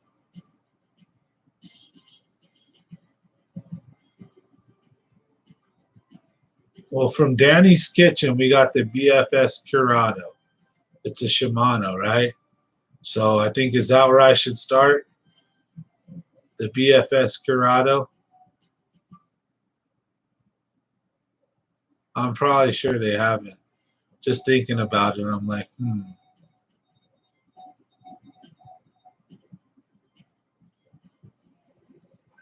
Yeah, but like, is that just the reel? And then do I have to find a rod to put it on? I keep hearing that, dude. Anyways, all right. I tell you what, guys, I'll go get invested into a BFS. I'll go get invested into one. I know it'll probably have to be some kind of lightweight one, right? So I'll go check something out. We'll go put it together, and we'll do a video on it. We'll see how it turns out. We'll take it to like I don't know where would be a good place to test it. Maybe McClure or Pedro with a Ned rig or something small, or like a little like jerk bait or something tiny that's hard to throw. I'll definitely try that. So yeah, I'd try that out. You guys have probably watched me backlash a bajillion times because I'm used to. If you watch my videos, I go when I cast. I mean, I know how to underhand and whip and flip a bait caster, but traditionally, like I throw a bait caster like I do a spinning rod. Like if there's no one around me and there's no trees or nothing, I just and throw it out there. I got good aim and I can bomb a lure like a mile. So like I'll cast big old distances of water, cover big old distances of water. If I'm reaction or Texas rig or whatever, jigging, don't matter. So usually I'll just bomb my lure. But when I got people around me or there's cover or I'm flipping, yeah, I can do it. I can take care of a bait caster pretty good. But it'll be fun. I'm sure with the little flimsy rod and the bait caster, you'll have some bloopers. You'll probably be definitely having fun with that for a minute. But I think it'll work out good. I'll take your guys' word for it, and we'll see how it works out. And I think what we'll do is we'll start like with the Ned rig and something like that. Maybe also maybe it would be perfect to throw the flying lure on, because I was talking to my buddy and I want to buy the flying lure and the banjo minnow, and I want to buy both of those. I still have them for sale. I want to buy a kit, and I'm going to do a video on those because I used to love those as a kid, and they were those as seen on TV lures, but they actually worked. And old Roland Martin tried to jump on the bandwagon, and he made one called the torpedo lure that sucked super bad. It was hilarious. Worst lure ever.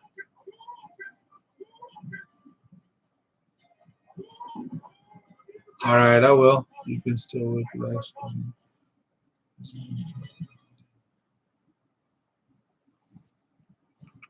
Yeah, that's what I'll do. I'll definitely use it out in the open, like a Ned rig and stuff like that, or like a shaky head. We'll see how it works out. We'll let you guys know, because I do use most of my other stuff.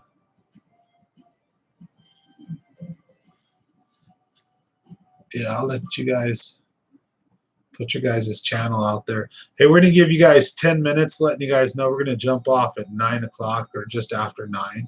So 10 more minutes. Any questions, any comments? If anybody wants to interconnect, give each other their Instagram, whatever, let you guys have 10 minutes. We'll talk about some BS for another 10. Okay, I got some more videos from Virgil.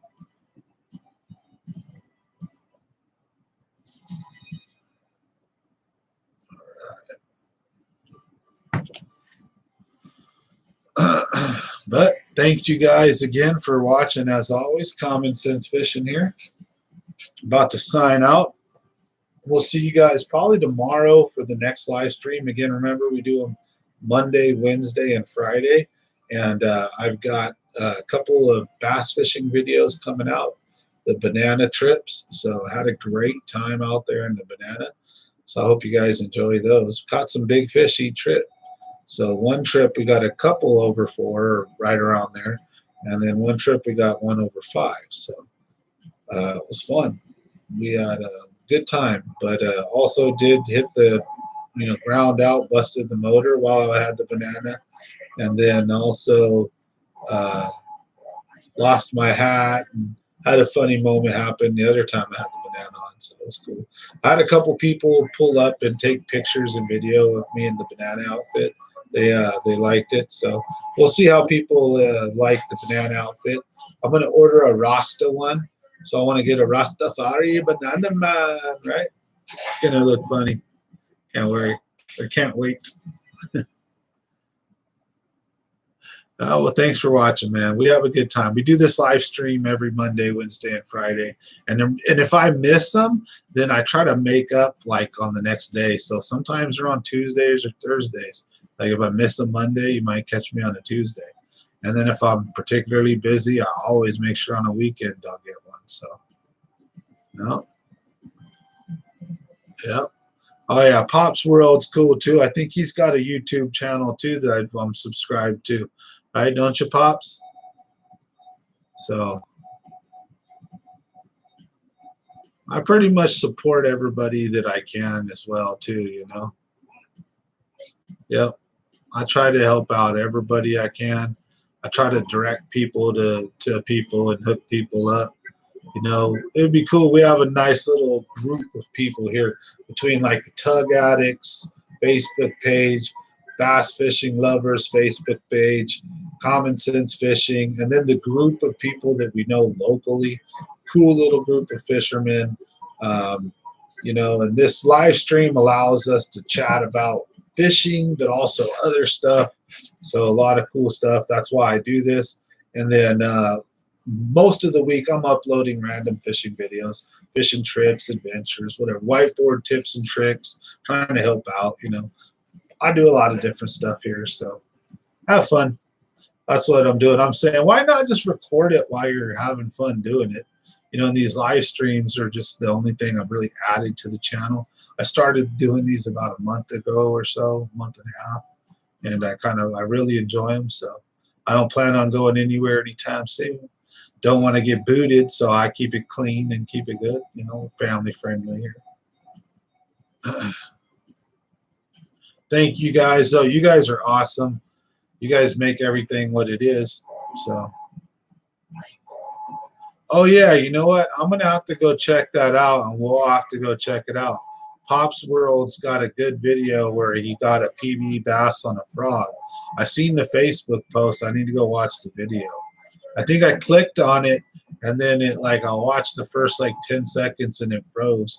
I clicked back out, but I don't have my notification, or I didn't get it or something. Let's go and see. We'll go to his channel live right now. Let's go, folks. I think it's Pop's World, isn't it? Something like that. Yeah, see? Right here. Yeah, one with the beaver swimming. So this is Pop's World right here.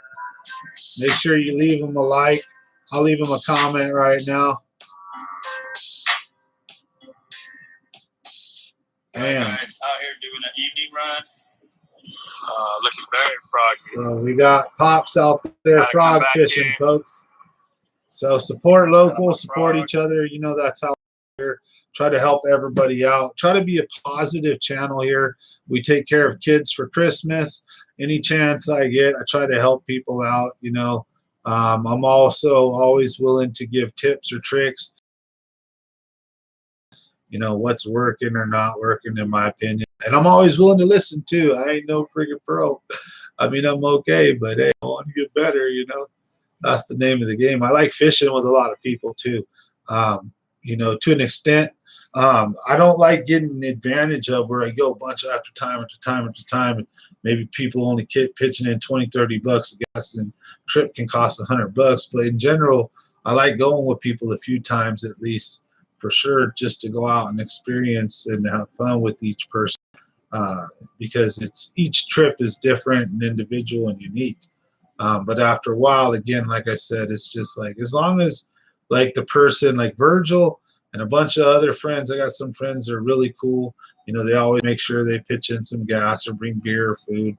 It's just you occasionally get people that just always want to fish, and it's yeah, I'll take you. I'm super nice, but that's all. I like going fishing, so if I'm gonna go, why not take someone with me? Even if you're only gonna pitch in 20 at the end of the day, I figure, well, I was gonna go anyway, and I would have paid for all the gas and food. At least I got a little help. But I'm not gonna take that dude 100 times versus the guy who's yeah, sure, helping out. And, that's how life is, right? Do you still ever hit up the creeks? Hell yeah, I do. You know what I'm saying? Heck yeah. Bear Creek, Rascal Creek, Four Creeks. The Four Corner area.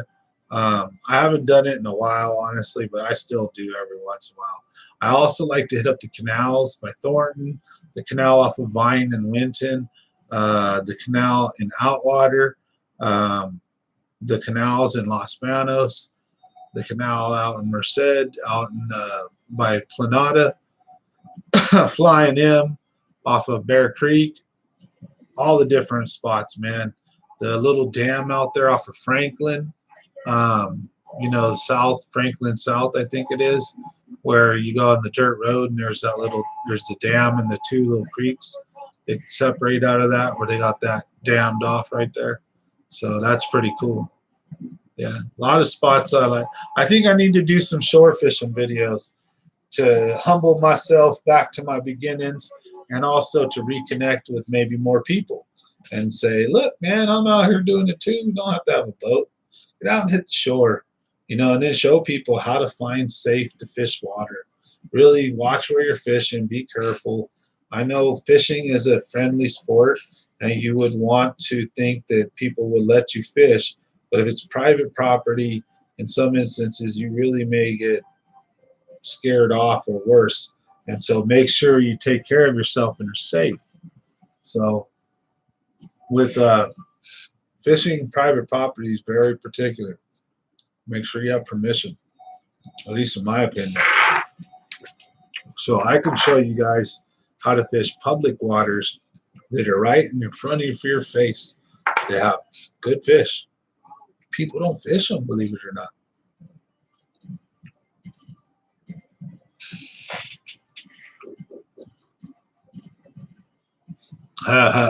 Right? Exactly. But Popsy, I haven't fished those in a while, but I know them all. I fished every single one of those. Those are all places I fished, right? I still would go fish them. It's just when you have the boat, right, you get stuck. You get stuck doing your thing. Like, all right, let's go to Delta. All right, let's go to Pedro. You're not like, let's go to Bear Creek or let's go fish here or there. But you know what, though? I love that stuff still. It's my roots. I'm more than happy anytime. If you guys want to invite me, send me an invite. I'll come shore fishing with you guys. We'll do a video. It is what it is. I'm ready to have fun doing anything. But I'm going to have that boat fixed soon. Be back out on the water. But I have a poll out where I'm asking people, what do you want to see me do? And they're overwhelmingly voting saying shore fishing. So I think I'm going to have to do a couple videos of that anyways. Thank you guys. Everybody, thank you guys for watching. We're running a little late. Appreciate you guys. I know, yeah, boat is a game changer. You're always welcome on my boat, Pops. You want to jump on, reach out to me. I'll take you fishing, brother. More than happy to go roll and take a trip out to Pedro, McClure or something for a day. Go shoot a video with you. But anyways, I'm going to do some bank fishing videos for sure. So you guys just stay tuned. Lots of cool stuff coming. Make sure that, you know, got that subscribe button. Make sure you guys got the notifications on, and stay tuned. We're going to do a lot of fun stuff. For those of you that know me locally through Facebook, just message me. I'm super easy to get a hold of. Always down. I do heating and air conditioning. So in the summer, schedule is going to be kind of crazy, but I own my own business, work for myself. So if I want to freaking fish, I'm going to fish. I'll just take calls. I'm booked that day. What can I say? But don't want to throw money away. So, you know, it's going to be crazy next few weeks, months, but a lot of night fishing. And I will be still doing some fishing, taking days off because I'm not a huge company. So, you know, when the weather takes a dip, you know, I'll have some slow time. So anyways, yeah, we're going to do a shore fishing video for sure, you guys. So we'll make sure we pump that out for you guys. We're going to do a lot of cool content here. Thanks for watching Common Sense Fishing. Again, if you're new here, thanks for watching. Smash that subscribe button. Hit the like button. And welcome to the channel. Otherwise, all you other people, thank you guys so much. You guys mean the world. Catch you on the next one. See you guys probably tomorrow. So thanks.